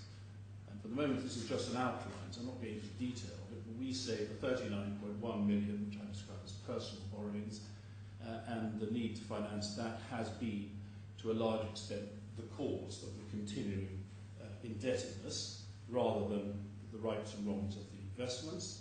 Secondly, my Lord, the decision not to realise assets. We say it's quite clear from the evidence, including the evidence you heard yesterday, that the claimants prefer not to realise assets, which they have in large number, but to keep those assets, even if they're mortgaged, and keep the indebtedness running with their banks, that's ABK and CBK. And thirdly, we say the refinancing with CBK is another cause, and these are all matters which in law we say are the true cause of the continuing and indefinite interest payments, rather than the failings of the defendants in relation to the investments. Now, my Lord, the fact that this is right is we say highlighted by the difficulty which emerged at the end of yesterday's argument and indeed continuing this morning. The claimants are in because there must be something wrong in submitting the claim that this interest can just carry on forever. They may never pay the ABK loan back. They may never pay the CBK loan back. They may continue to roll it over for years. And according to them, they can carry on claiming that interest against our investments made through Bank Sarasin. And we submit that is just, it's got to be wrong. The interest which they should be claiming is that which results from the entering into the investments, which is essentially the leveraging costs, which certainly are part of the claim that's made, but only a part. And the difficulties that they are in are illustrated by the fact, as has become clear, that the claimants are, for reasons which they haven't really explained with any clarity, not claiming the principal amounts of the loans, not even the 27.5 million. Now they put that as if it's some sort of kindness to us that they're not claiming that. But on their approach, surely if they're right, they would be entitled to say, which they don't say, that the principal amounts of the loans, in particular the 27.5 million, are themselves claimed because they were caused by our acts or defaults. But they don't claim that. They only claim the interest on them, which is very peculiar indeed. And we say there is something fundamentally wrong with that. Now we say that they clearly could have paid ABK in round about, let's say, 2009, and we say that the wealth that they had was plainly adequate to enable them to do so. When I asked Mr. Khorafi about this yesterday, he didn't so much deny that as to say, well, the value of their investments had fallen by as much as a half as a result of the global crisis, and therefore that was a factor. Now but as one looks, which I invite your Lordship to do at your Lordship's leisure rather than now because of time constraints, in Schedule 2 to our submissions, just to give your Lordship the reference without actually taking to it now, it is in Bundle E at the end in tab 78A of Bundle E at page 1481-25. There is what your Lordship might recall, probably won't, but a Schedule 2 to our closing submissions, which sets out all the evidence about the wealth of the various claimants. It's true that the second claimant was the wealthiest, having at least $70 million worth of NBK shares, and a lot of other things as well. It's true that the third claimant was somewhat less wealthy on paper than the other two, but still the amounts of money, if one takes them together, certainly, just another point I'm going to come to, were easily sufficient to have enabled those assets to be realised if they had wanted to realise the assets, which they didn't, and to pay off the debt, but they kept it going. And the problem in law, we say, with all of this, is that they're seeking to hold the defendants responsible for all these problems with their continuing indebtedness to other banks, well beyond the extent of the liability which your Lordship has found. Your Lordship has found the two things that you quite recently have just reminded us of. Firstly, there shouldn't have been any investments in the first place, and secondly, they were unsuitable. That's what your Lordship has found. Your Lordship has found nothing beyond that. Your Lordship has certainly not found anything in relation to the 35 million personal loans, or 39 million if that's the right figure, or anything to that effect, because it wasn't necessary for your Lordship in your decision to do so, and there is no finding that that is in any sense the responsibility of the defendants. Indeed, there is no liability has been found at all in respect of any loans taken out beyond the leveraging of the investments. So, Lord, that's, in a sense, introductory, and I just wanted, because that point it underlies a lot of our, indeed most of our submissions as to what the extent is of the damages that your Lordship ought to be awarding. And Lord, with that, can I now go, because I think this is going to enable me to do this quicker than otherwise, through, not by reading it, but take your Lordship through the skeleton or certain parts of it, where your Lordship will see, and hopefully I won't need to do it at enormous length, what we say about various points before I come to the figures. So could I ask your Lordship to go to our skeleton, please? Now we set out, before I come to these points, start at paragraph 8, which I appreciate is what your Lordship's really interested in, which is the differences on the figures, which I will come to in the light of the various points raised, but just to remind one of what the areas of difference are in paragraph 8. As my learned friend Mr. Black said a moment ago, he is going to deal with the detail in relation to the Bank Saracen, the first item there. As far as the second item is concerned, that is ABK interest up until the 14th of December 2009.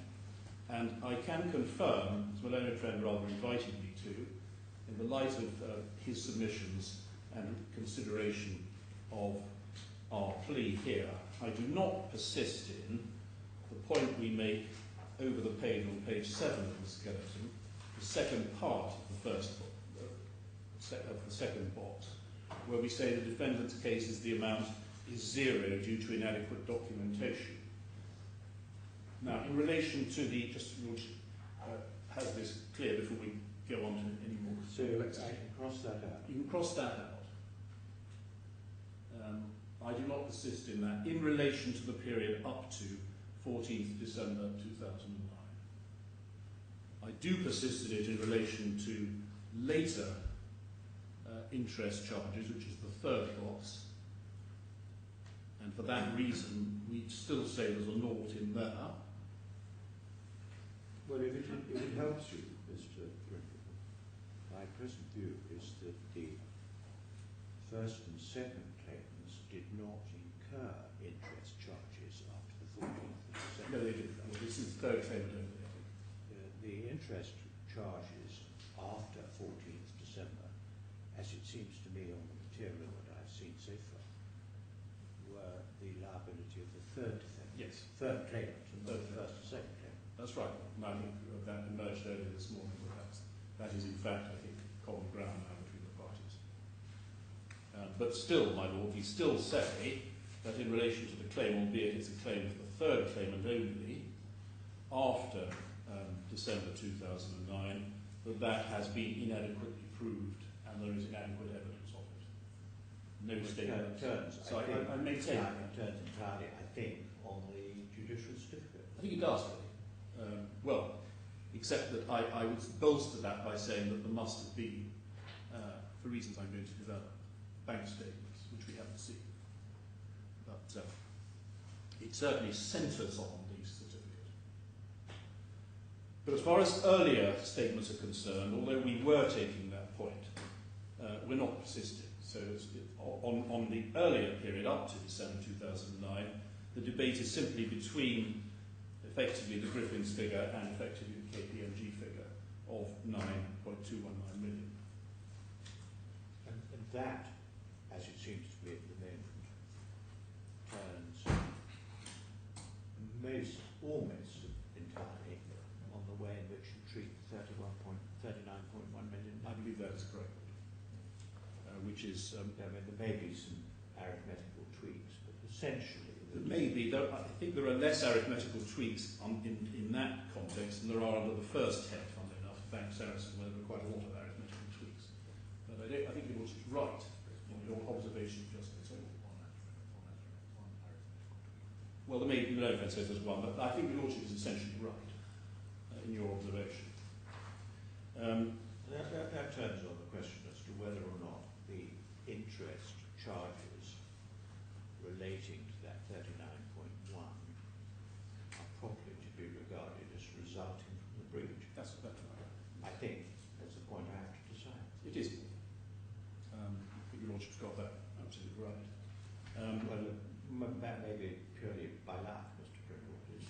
it's not. I'm sure it's not bad enough at all because we should work it out. I think that is certainly essentially that item turns on that question. Whereas the next item, the later interest, we do have our complaints about lack of evidence as well. Then there's the question of the CBK. The next box I don't need to say anything more about. CBK, we say that's too remote and or not caused for reasons that I'm going to develop, Your Lordship, I think, anticipates. But there's not much figure work there, if you like, of complexity. So in fact, most of the difficult figure work comes in the first head, actually, which Mr. Black's going to deal with, because he's much better at figures than me. Well, it had occurred to me that that was why he was being left to deal with it.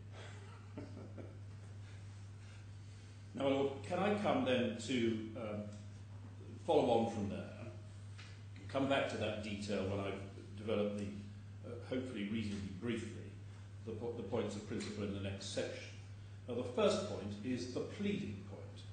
Now, obviously, pleading points are unpopular, and my learned friend has effectively just simply brushed them aside as if they weren't there. We've set this out very fully in paragraphs 9 to 18,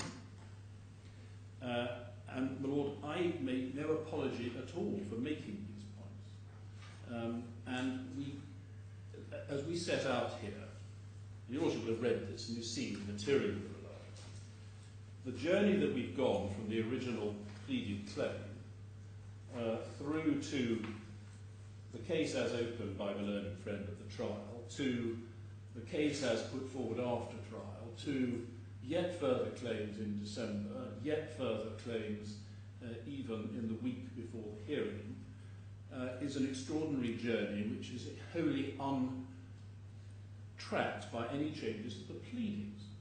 Now, it can't be said we haven't taken these pleading points, because we have. We've taken them repeatedly. Mr. Black, in fact, has probably done it even more assiduously than I have. We've continually said it's not pleaded, it should be pleaded. And the claimants have continually, effectively, brushed it aside, so they don't need to. It's not necessary, not important, and haven't done so. I have to say that I was surprised, given what we had said, that they didn't come up with a pleading now, last week, and said, look, here it is, if you're making these pleading points, here it is an amendment, and you suffer no prejudice by us making it. That's what I was, in all honesty, expecting. But they haven't even done that. They have made their bed in the proposition that the pleadings don't need amending. They have not received from your Lordship any ruling on the question of pleadings. They haven't asked for one. No, they haven't. They haven't asked for one, and none has been given. And so the point, which we set out here, remains in our submission valid. And so that's what we say in paragraph 12 of the skeleton. The court has never ruled on our objections. I'm not saying that as a criticism, I'm just saying that this is a fact. Indeed, when we came before your Lordship in January, yet again we were complaining about the pleadings. And my learned friend's point on that, and I'll take you to a little bit of the transcript, which we refer to in paragraph 16 of our skeleton, was to say, well, we could make pleading points at this hearing. Can I just show you, Lordship, what my learned friend said there in bundle F6? Bundle F6, it's noted at 16.2 of our skeleton. F6, tab 91, page 3642. Towards the end of the bundle, the Lordship has that internal page number is 115. Remind me, Mr. Brindle, whether there was ever an objection to the evidence on the basis that it covered matters that hadn't been pleaded, and the circumstances in which a judge has to deal with a pleading,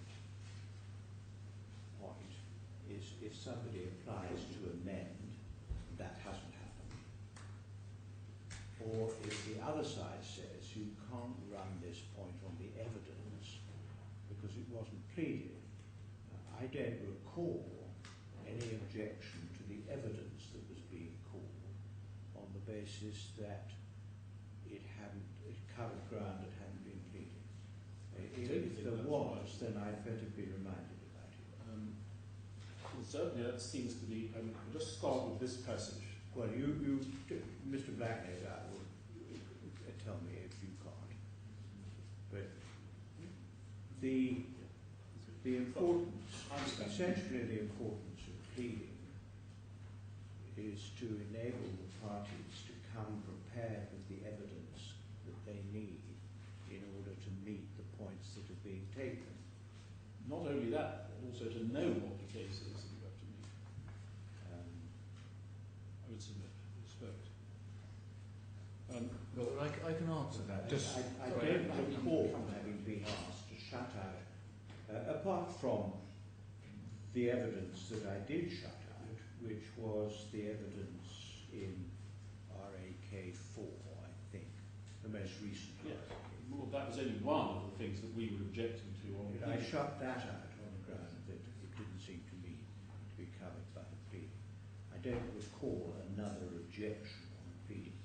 But if there was, you may have to look at the references. Perhaps I'll ask my own friend and his junior to look at that. Anyway, but I'm now in bundle yes. F6, and you want me to go? I want you to look at page 3642, which is my learned friend in reply.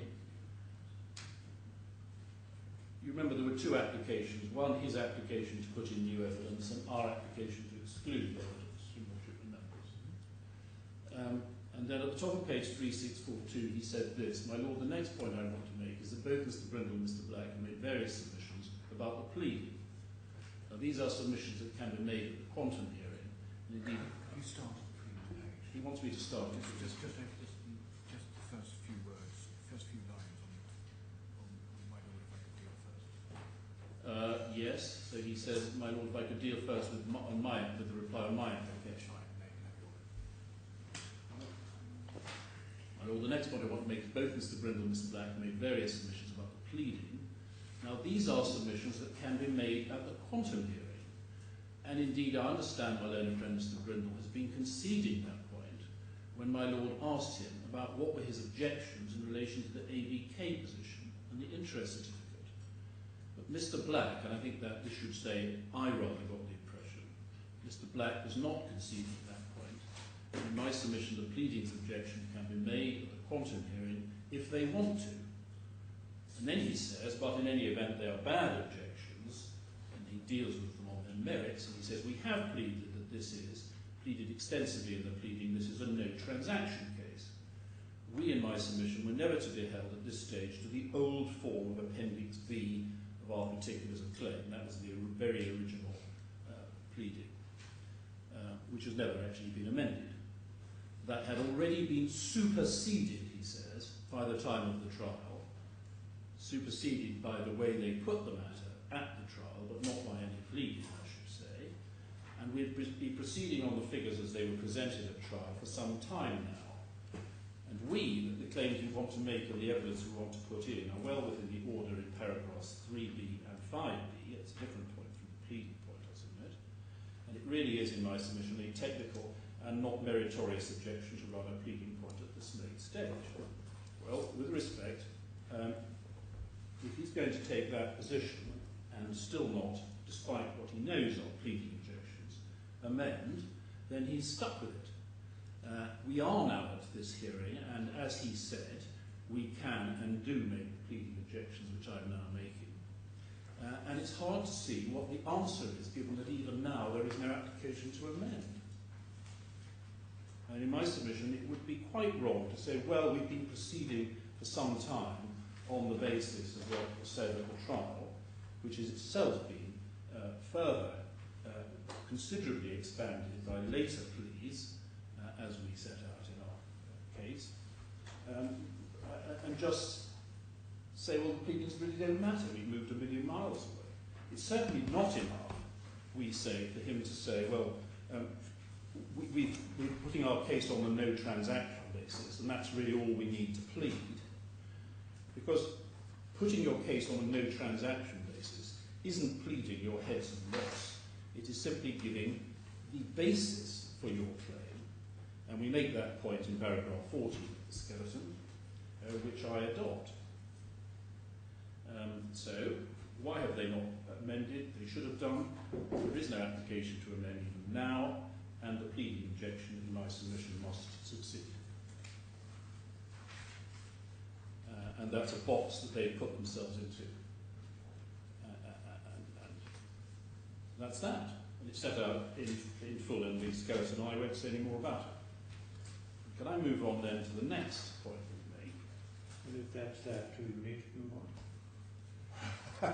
Well, I have to accept the possibility that you may not accept that submission. That may not be that. Now, my Lord, the point that's, in a sense, a quasi-pleading point is a paragraph, the short point starting at paragraph 19, which is that even if my learned friend can have his approach that, well, he argued the case at trial on a certain basis which diverged from the pleading, but in a sense set a new standard, there are still other matters beyond that which have been the matter of pleading objections repeatedly on our side, which are set out in paragraph 19 and are now familiar to your Lordship. And so we say even if he can have the case on some sort of quasi-pleading constituted by his trial opening, he's gone well beyond that, and that certainly shouldn't be allowed. So that's a short point, which doesn't require perhaps too much elaboration. Now the next point, Lord, moving on from pleadings, is a point which I know your Lordship understands, but the merits of it, we say, are important, which is the scope of duty point. Now, my Lord has suggested, indeed my learned friend has clearly submitted, that for us to argue that any of these heads of loss fall outside the scope of the duty is not open to us because of your Lordship's decision so far. Now, that, we submit, is not right. We deal with that in paragraph 28. What your Lordship has decided, and which we are stuck with, is that in relation certainly to the damages claimed for the lost value of the investments, the 10 million that's already been awarded, that the particular matters set out in our paragraph 28a, the effect of the global crisis and other points such as that the true cause of the margin calls not being paid was the acts of the claimants themselves. Those points are certainly not open to me now to argue either as causation or scope of duty points. They are matters which in a sense one simply reserves for any appeal, and I can't in this court revisit those points. But my Lord, what we are arguing today is very different and didn't arise in front of your Lordship, which is that the further claims we're now looking at, which were barely touched upon in Lordship judgment, only referred to in the last few paragraphs where you left them over, as you later clarified for this further hearing, that those claims, the further interest claims that we're now looking at, they are not within the scope of the duty of the defendants, which your Lordship has found to have been breached. And that's what we set out in paragraphs, the rest of paragraph 28. Now, can I dispose of 28.2, my Lord? There is technically a claim for Sarasin interest which does go beyond October 2008, but it's a very small amount and it's de minimis, so I can invite your Lordship to strike through 28.2 on the basis that it's a point that you probably hasn't even noticed. Right, not pursued. Yeah. It's too small a point to be worth bothering with. The amounts are small, and so we can forget that. The important points are in 28.3 and 28.4 that we do submit that the interest and charges after the date of the liquidation of the notes, although, as I say, we don't stop the clock exactly at October 2008, let it run for a while after that, was outside the scope of the duty, as it was not reasonably foreseeable at the time of entry into the contract, or the non-contract, as the Lordship has found it to be, that the claimants would maintain the ABK borrowing after the notes were sold and therefore keep on incurring interest and charges. And this is the point. Is it really within our responsibility,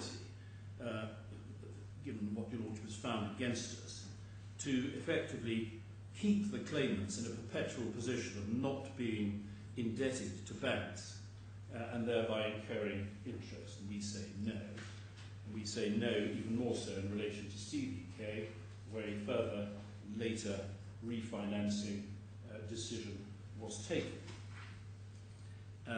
We say in paragraph 29 that the claimants contend that they maintained the ABK borrowing and took out the CBK borrowing as they couldn't afford to repay, and you see that, and we also heard a little bit more about that from Mr. Khorafi yesterday. We do not accept that the claimants could not repay the ABK borrowing. They have, despite requests, provided no disclosure to support that assertion, and further, in other contexts, they positively contended that they're extremely wealthy. There's another reference there to Schedule 2 to the closings, which I've already mentioned in footnote 38, and also to the statement that I put to Mr. Khorafi yesterday in cross-examination, which is referred to at 37. So we say that it fails on, you could call it scope of duty, foreseeability, remoteness, causation. These heads all interplay. Lord Denning thought they were all the same, but later jurists have said we have to separate them out, but they cover very similar territory. And I don't have very much to say as to whether it fits under scope of duty, remoteness or causation. Well, the question I have to decide, I think, under Article 94, is whether the loss results from the breach of duty. Yes. Those are the statutory words, aren't they? Yes, exactly. And we say results from betokens an ordinary causation approach. It's not, for instance, it's not the case, if your Lordship were to say this, I would respectfully have to submit your Lordship would be wrong to do so, that in a sense, but for causation, which isn't generally good enough, certainly as a matter of breach of contract or tort, is good enough for the purposes of Article 94. That would, in my submission, be wrong in law to draw that conclusion. Well, resulting from is not much different from caused by. In the law, in the DIFC, under this regulatory statute. Yes. That's the question I have to ask myself. Yes. I'm not trying this case in accordance with English law. No. I'm asking myself whether, given the words used in the regulatory law, the loss claimed results from the breach. Yes, I accept that. But the question then is, what does that mean? What is meant by result from? If that, it would be wrong to say that merely but for is good enough. Result from, I submit, means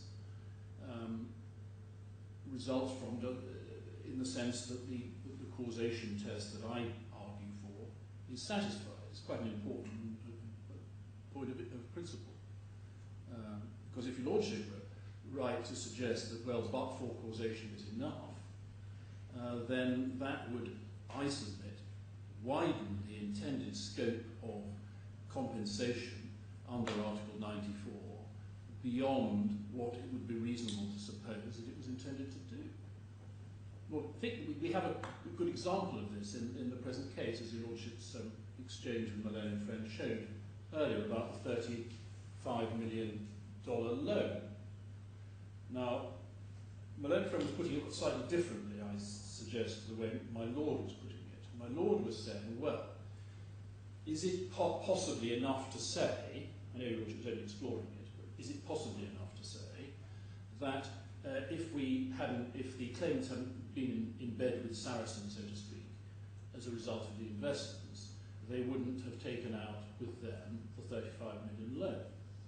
That is, it is certainly possible to say that that is factually the case. It's a matter of but-for causation, because obviously if they weren't in bed with Sarasin already, it is highly unlikely that whoever it was who initiated the conversation, that Mr. Khorafi would have ended up borrowing 35 million from them. I find it's very difficult to deny that as a proposition but-for causation. But it is no more than what I would describe as but-for causation. The learned friend, although no doubt he would accept that if that was on offer, seemed to be arguing for something more.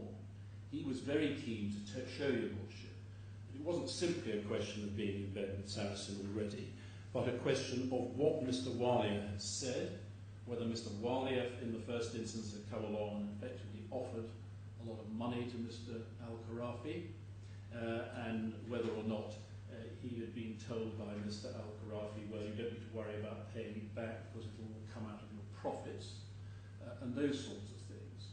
Now, I would submit he was keen to make those points because he was recognising that what I may call the pure but-for approach wasn't good enough, and wanted to create a closer contact by saying, well, it wasn't just you were already in bed with Saracen, it was that Saracen themselves were responsible, in some way tied in with the investments, for the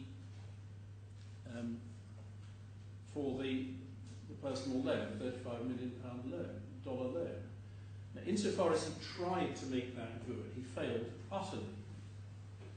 A, because he was constrained to show your lordship, and Mr. Black may say more about this, that Mr. Khorafi's evidence had been vigorously disputed, indeed by me. I had forgotten that, but there it is.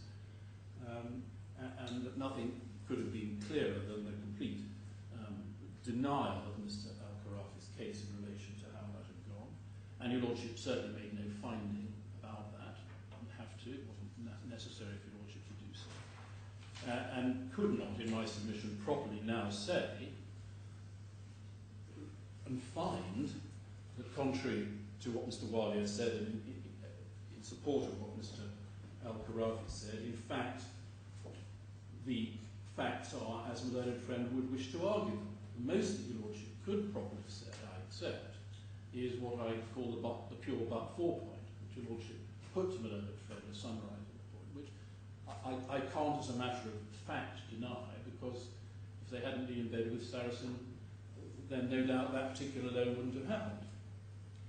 Of course, what we do say to that, and one reason why we say that but-for causation is not good enough, is we say, well, okay, if they hadn't taken out the loan with Saracen, they'd taken out somebody else. And this is Mr. Black's point, which he'll no doubt come back to. Mr. Khorafi needed to fund his business interests from somewhere.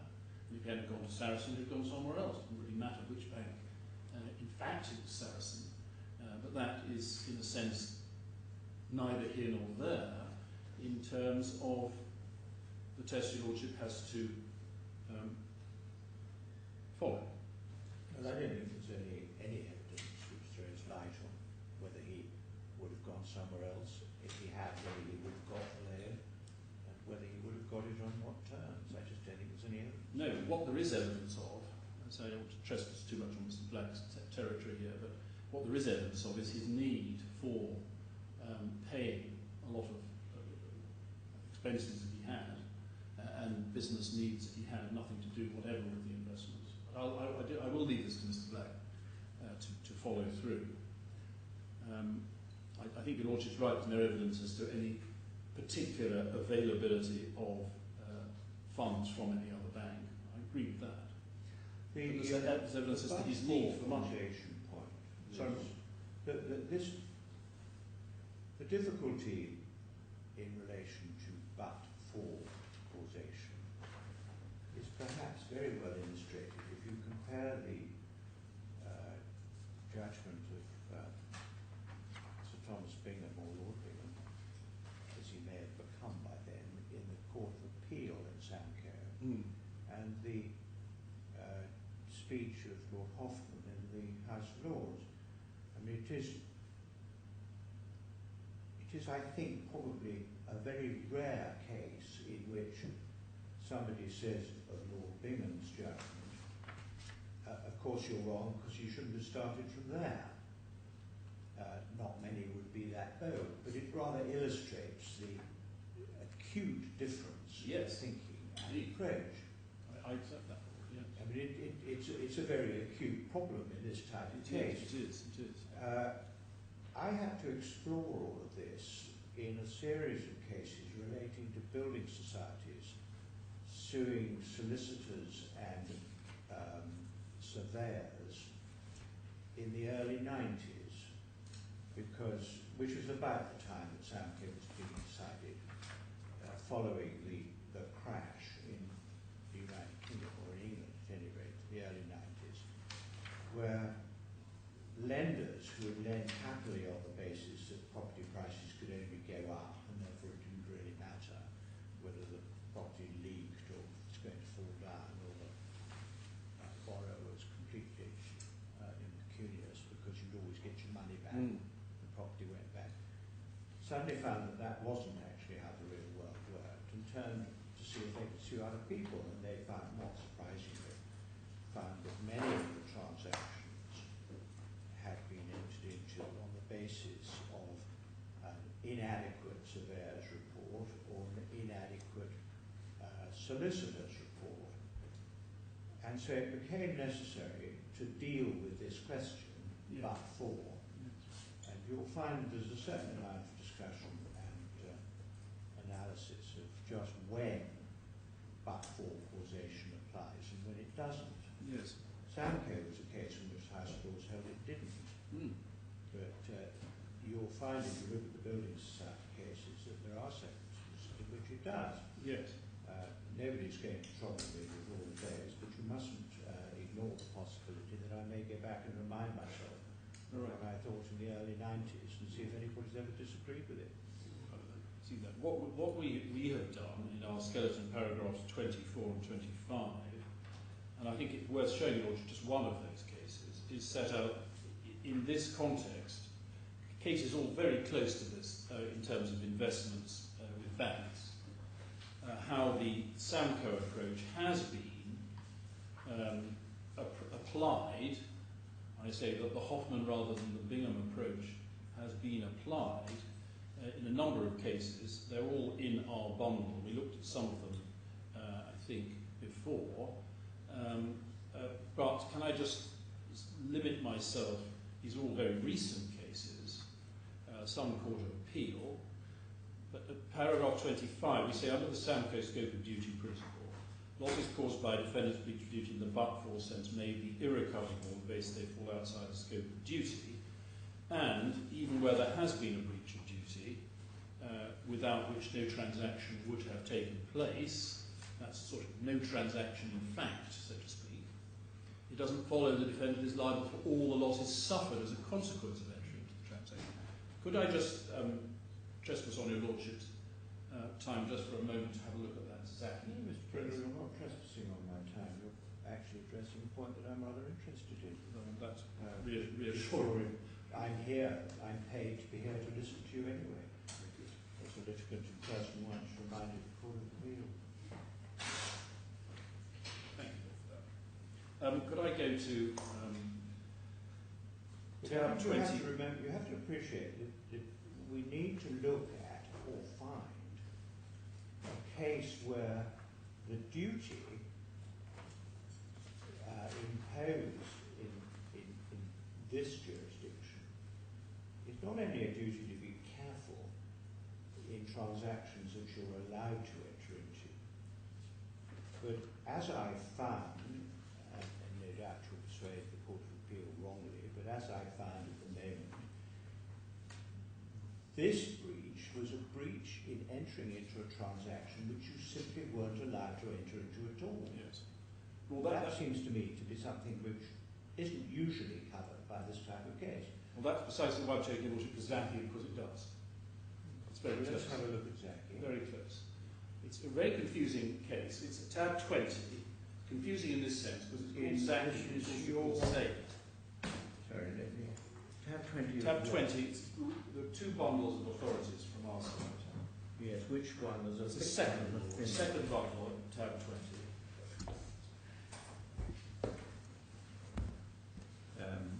Mr. Prindle, since neither of them have numbers on them, Don't they? tell me it's the second one doesn't help very much. It's but more helpful to know whether it's a thick one or a thin one. They do.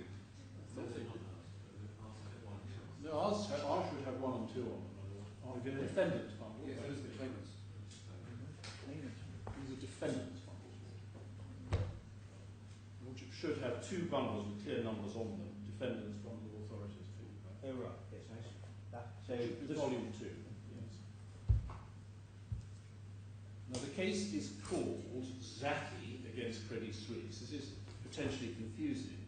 The investor himself was a Mr. Zaid, Z-E-I-D, and the case is sometimes called Zaid. Mr. Zaid had died and Mr. Zaki was doing on his behalf. And it's confusing because the representative of the bank was also called Mr. Zaki.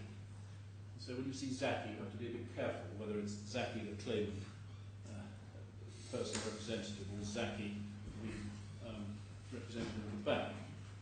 Now, my Lord, it concerned breaches of the English COB, is that course of business? What is it? Conduct of business, thank you, rules, which are similar but obviously different from the rules we're looking at here, regulatory rules about how to conduct investment business. And if I take your Lordship to, in the judgment, I don't think I'll take it to the head note, in the judgment of Lord Justice Riggs, starting at page 344 in the top left-hand corner, one comes on in the second page, 345, starting at paragraph 5, we have the relevant COB rules set out, which have some similarity to the present case. So the first rule set out is COB 5.3.5R, the suitability rule. The firm must take reasonable steps to ensure that if in the course of a designated investment business it makes any personal recommendation to a private customer to buy, etc., the advice must be suitable.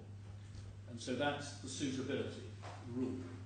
Then there's a different rule, COB 7.9.3, the restriction on lending rule. A firm must not lend money or grant credit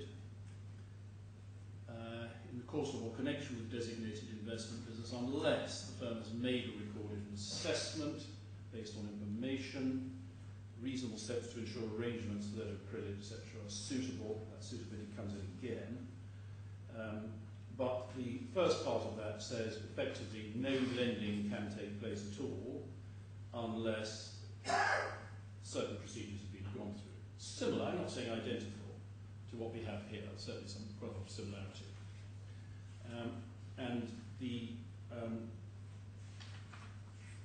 that was found for the purposes of this argument to be a breach of, or potential breach of both of those, and at paragraph 107, starting at 103, we have a passage which I suggest is extremely helpful and relevant to the present case. So at 103, Lord Justice Riggs says, even if there had been some breach of either subrule 1 or subrule 2 of COP 7.9.3, that's the second one we looked at, or if there might in theory have been a remission of trial, etc., I don't need to worry about that. Additional matters are relied on by the bank as making any success by the appellants beyond their reach. The bank submits the judge to make conclusive findings against Mr. Zaid. So Mr. Zaid had actually lost, but this is something that nevertheless the Court of Appeal go on to consider. And so 104, as for causation, this could in theory... This is David, as Lord Justice Riggs said. Yeah. It's a yes. That's why I read it 103. Yeah. But it's the last sentence in 103. Yeah.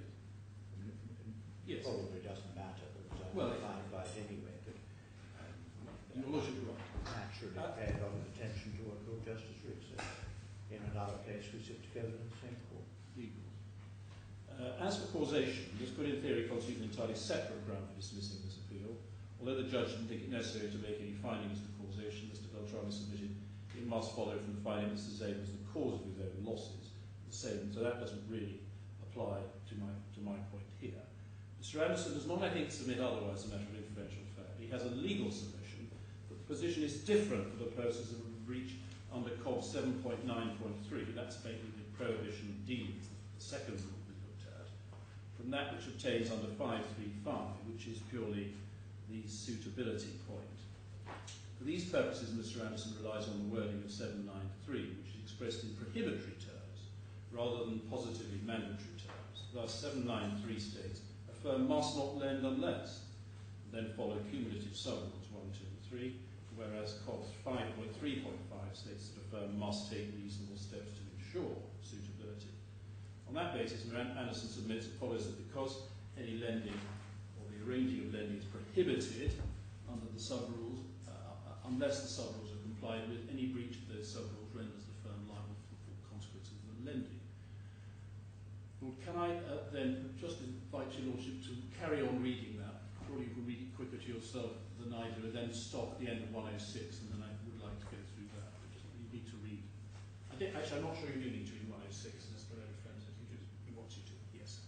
So if you could read, please, from where I've stopped until the end of 106. Thank you very much.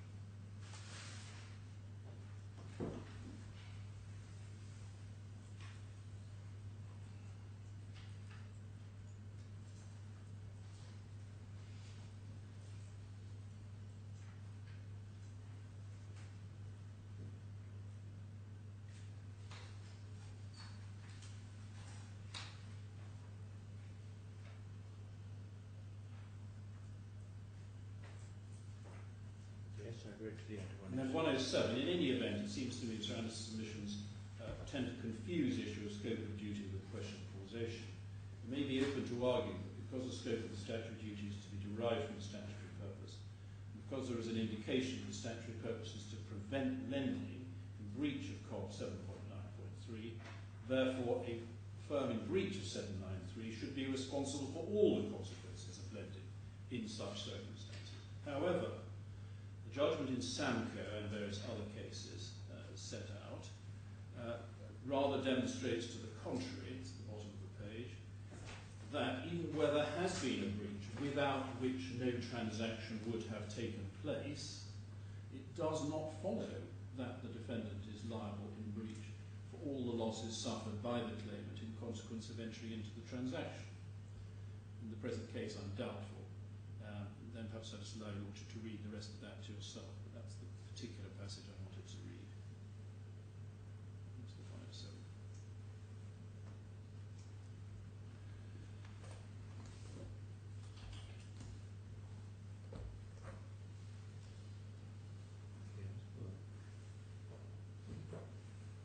So we say that... I mean, that's Lord Justice Ricks, in a passage which he describes as overture, explaining he's doubtful about something. Well, no, he's not doubtful, my Lord. He says it's overture for the reason he gives in 103 and 104. I would submit that that is the approach your Lordship ought to follow here. It does deal with a particular point your Lordship was putting to me, that things might be said to be different, where you have a prohibitory rule which is broken, and you say, well, no transaction, that's the end of that. You're saying, well, that's not. And certainly, I would submit he's right to say that's certainly not what Lord Hoffman's saying in Samco. It may be what Lord Justice or Sir Thomas Bingham was saying, but as a matter of English law at least, Lord Hoffman is right and Lord Sir Thomas Bingham is not. I appreciate your Lordship may say, well, you have some freedom in this court not to necessarily follow a decision of the House of Lords in preference to one of the Court of Appeal, but in my submission there would be no good reason to take that line. Yeah, my difficulty with Samco actually is it always seems to me there's a page missing. And if you read the judgment, there seems to be a great gap in the middle of it. But I shall have to read it again. So your Lordship sees the way we put Lord Hoffman's illustration is climber's knee. Climber's knee. Well, that's only part of the reason, but it is part of it. The climber's, the mountaineer's knee always keeps coming back in. Suppose you had a position in which there was legislation which said that no one shall be allowed on this mountain unless he's got 2 good knees with a doctor's certificate, and you never got a doctor's certificate. Would the position be different? Anyway, Your Lordship has my submission on that. I think I've completed it. Well, I suppose you're inviting me to wrestle with Samco once again. Well, no, I'm inviting Your Lordship to something that's a little bit easier than that, to follow it. Yes, the difficulty about following it is that you need to understand it. Well, yes, but Lord, that's why I cited you that case. But certainly, subject to points about obiter, which my submission don't really go all that far. The way in which Lord Justice Rick's reasons it, and a lot of other cases in our skeleton which say very much the same thing in 2013-14 have gone to the Court of Appeal in England in relation to these investment cases. That's certainly how it's been interpreted.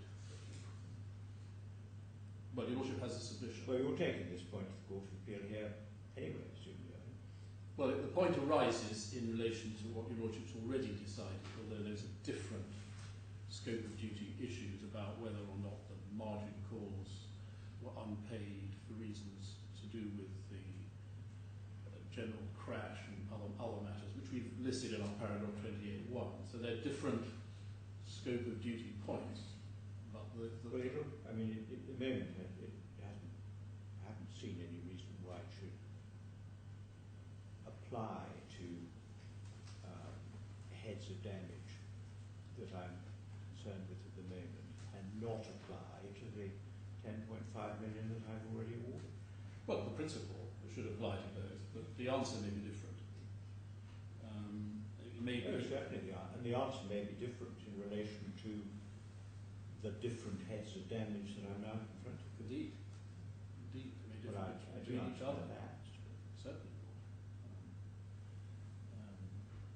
And all I'm saying for present purposes is I accept that I've lost so far, but on this point it is certainly open to me to argue this, firstly as a matter of res judicata, so to speak, in relation to the heads of loss, which are open.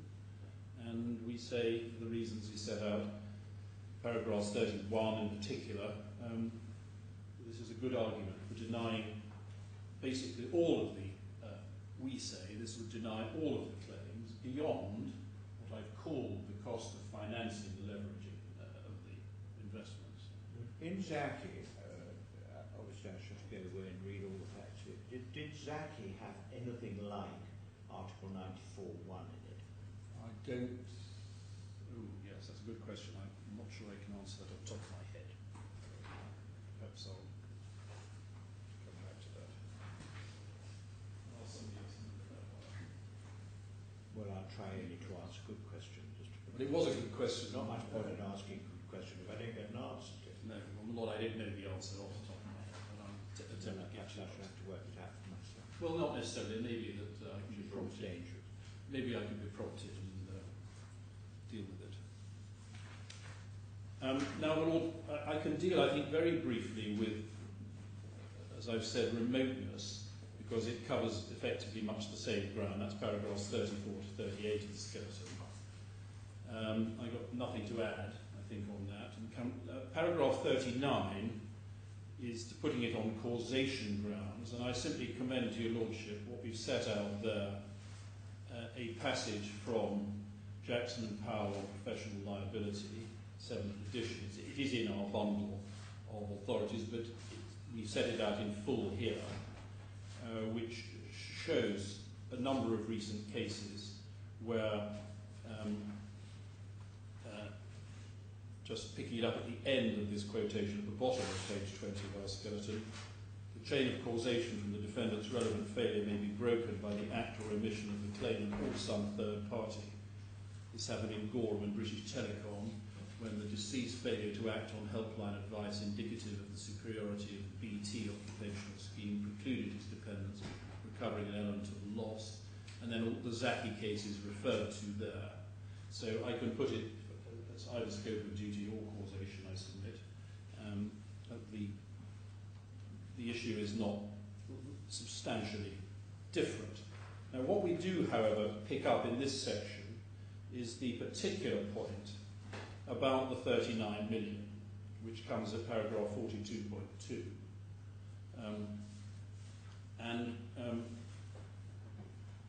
think Your Lordship has, my learned friend has explained how we put this matter. What Your Lordship might be just assisted by, and I think I ought to do it, is just to see how this works out in practice and how it affects the figures. Can I do that now, unless that's inconvenient to Your Lordship? Your Lordship sees the principle we set out in 42.2. But if we go to the spreadsheet which was added to bundle C2, in expanded form, Your Lordship may recall yesterday, I might be reminded of exactly where we put it in, but I think we put it in immediately behind attachment 12 to the KPMG report. So C2, tab 52, page 912.29, that was the spreadsheet in the bundle. The Lordship, I hope, has put in immediately after that the expanded, and I have to say in my case, really legible one. I couldn't read the other one myself, but that was Your Lordship could. Sheet. Does Your Lordship have that? Yes, I didn't understand it to be expanded. I thought it had simply been blown up. That's right, expanded physically. Yeah, it hasn't got anything on it. No. When I say expanded, I meant just that you might have a chance of reading it. that's all. There's no new material. It's not expanded in that sense. But Lord, what has been done, and it creates the figures at the bottom. If one look at the top, one has three columns: Mr. Rafed, that's the first claimant; Mrs. Amrah, second; and Mrs. Alia, the third. And one looks at their indebtedness to ABK, and then the interest on it. And so starting with Mr. Rafed, his loan was originally 30 million, and so one has that in the first three columns, and one has an interest amount with little a against it on the right hand side, just outside the box, showing the amount of interest, and that those figures are, I think, straightforward, amounts of interest on his loan when it was standing at 30 million. So one has firstly a figure of 1.17 interest, and then just over 1 million, then 496, all with a capital A against them. Does anything on the sheet tell me why it's got a capital A against it? Yes. At the bottom, if you look at Lordship goes to the bottom left, you see it says time band. This is interest on adjusted loan capital. Oh, I see. It's got a sigma. It's got sigma A. So that is interest between June 07 and June 09, which are the little A's. I think that's what it's telling you is that is the sum or the aggregate of all the A items. That's the aggregate of the A's, and then there's the B's, which are explained in this way. Lordship sees the first. Hopefully, Lordship's got some yellow. Or perhaps you haven't got yellow on this. No, I think that's just me who's got it. I have got some yellow on You have the A's and the C. Good. Yes, I have got some yellow. Does Your Lordship have, going back to the box on the top left, Yeah. there's a note 1 and there's a figure of -20,593,283.41 coming in on the left hand side. Does Your Lordship see that figure? Yeah. Now that is that exactly the same figure appears in exactly the same place in the second column. Those two together constitute 41 million, which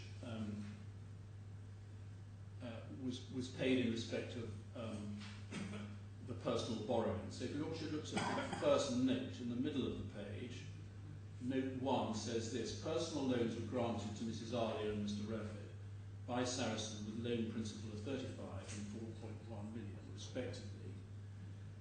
US dollars 2 million, etc. of interest accrued on those loans, which brings the total credit exposure to 41 million. On the 10th of October 2010, Sarasin liquidated the notes and applied the proceeds to set off these and other loan balances of the claimants. If these loans, this is the proposition of KPMG, the next sentence, if these loans were never granted, there would have been excess funds in the claimant's Saracen accounts after set-off, which could have been transferred to the claimants to pay down their ABK loans. It refers to the 10th of October 2010. If you look at the figures... Sorry, that's, I think, a mistake. The Lordship is quite right. That is obviously wrong. What they mean, and there must be an error. Well, no, 2008. I'm really not going to substitute my view for what No, Your Lordship's obviously right. KPMG means. I mean, KPMG may well have meant 2010. No, I don't understand it. No, they clearly meant 2008, because if you look at the note, this is a note to the fourth line down on the left-hand column. So are you inviting me to take the view that in this KPMG document there's a mistake? Yes, Lord. Are there any other mistakes in it? Not that I'm aware of, but there may be. Well, I don't think you were aware of this one until I pointed No, I it wasn't, out. Lord. I admit I wasn't. But it clearly is a mistake, Lord, because the note shows that figure of 20 million coming in. It certainly the date looks there like is the 11th of December, 11th of October 2008. And that is, there's plenty of other evidence of this, that is the date when the notes were liquidated. Is there any doubt about that at all? Well, anyway, I've crossed out 2010, Yes. put a question mark, and put 2008. Yes. So what they're then doing is that first of all they're splitting the 41 equally between the first and second claimants on the basis there's no reason to do otherwise. Her interest, her loan was down to 30 million by then anyway, so they both had 30 million. And it's that the line with the 20 million in it is not what actually happened, but is assuming that that money had been used to pay down the interest on the ABK indebtedness. Had it been,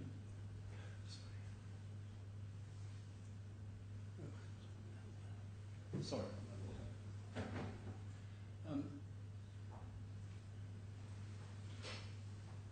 So that is assuming that the money had been used to pay down the indebtedness, which would have reduced it if it had been used for that purpose, which it wasn't in fact, but if it had been, if that money which came in on the liquidation of the notes had been used to pay down the ABK loans, then there would have been, the loan would have gone down from 30 million to about 9.4 million.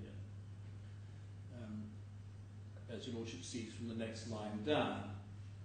Then what happened, as your Lordship was told this morning, which is note 2, which may also be a yellow line, I rather hope it is, 21 million comes in, that's from the Saracen guarantee that your Lordship was told about, and that did come in, and that used to further repay and pay down the ABK loans would have meant that as far as Mr. Rafed Khorafi was concerned, his ABK loan would have been paid off completely, and there would have been a 12 million surplus. And that surplus has then been transferred by KPMG over to Mrs. Amrah. If you look across to the middle column, you have that minus 12 million figure. That's coming in to reduce hers. Her figure was then plus 9 and now goes, so that pays off her indebtedness. There are then some notes that I'm not going to trouble your Lordship with, notes in relation to Mrs. Amrah's Column where various other sums came in, which I don't, for the purpose of this exercise, I don't perhaps need to stress. And then you come to Mrs. Alia. Now, as we know, as your Lordship's quite rightly said, she had, as of December 2009, a liability, 14th of December, a liability of 27.5 million, which we know about. On this hypothesis, there would have been, from her mother-in-law's account, 2.8 million, which would have been available and would have reduced, not eliminated that 27.5 million, but reduced it to 24.6 million. And then, as a result of further credits, which did in fact happen in any event, it would have been reduced until you get the figures at the bottom of the right-hand box of 18 million odd.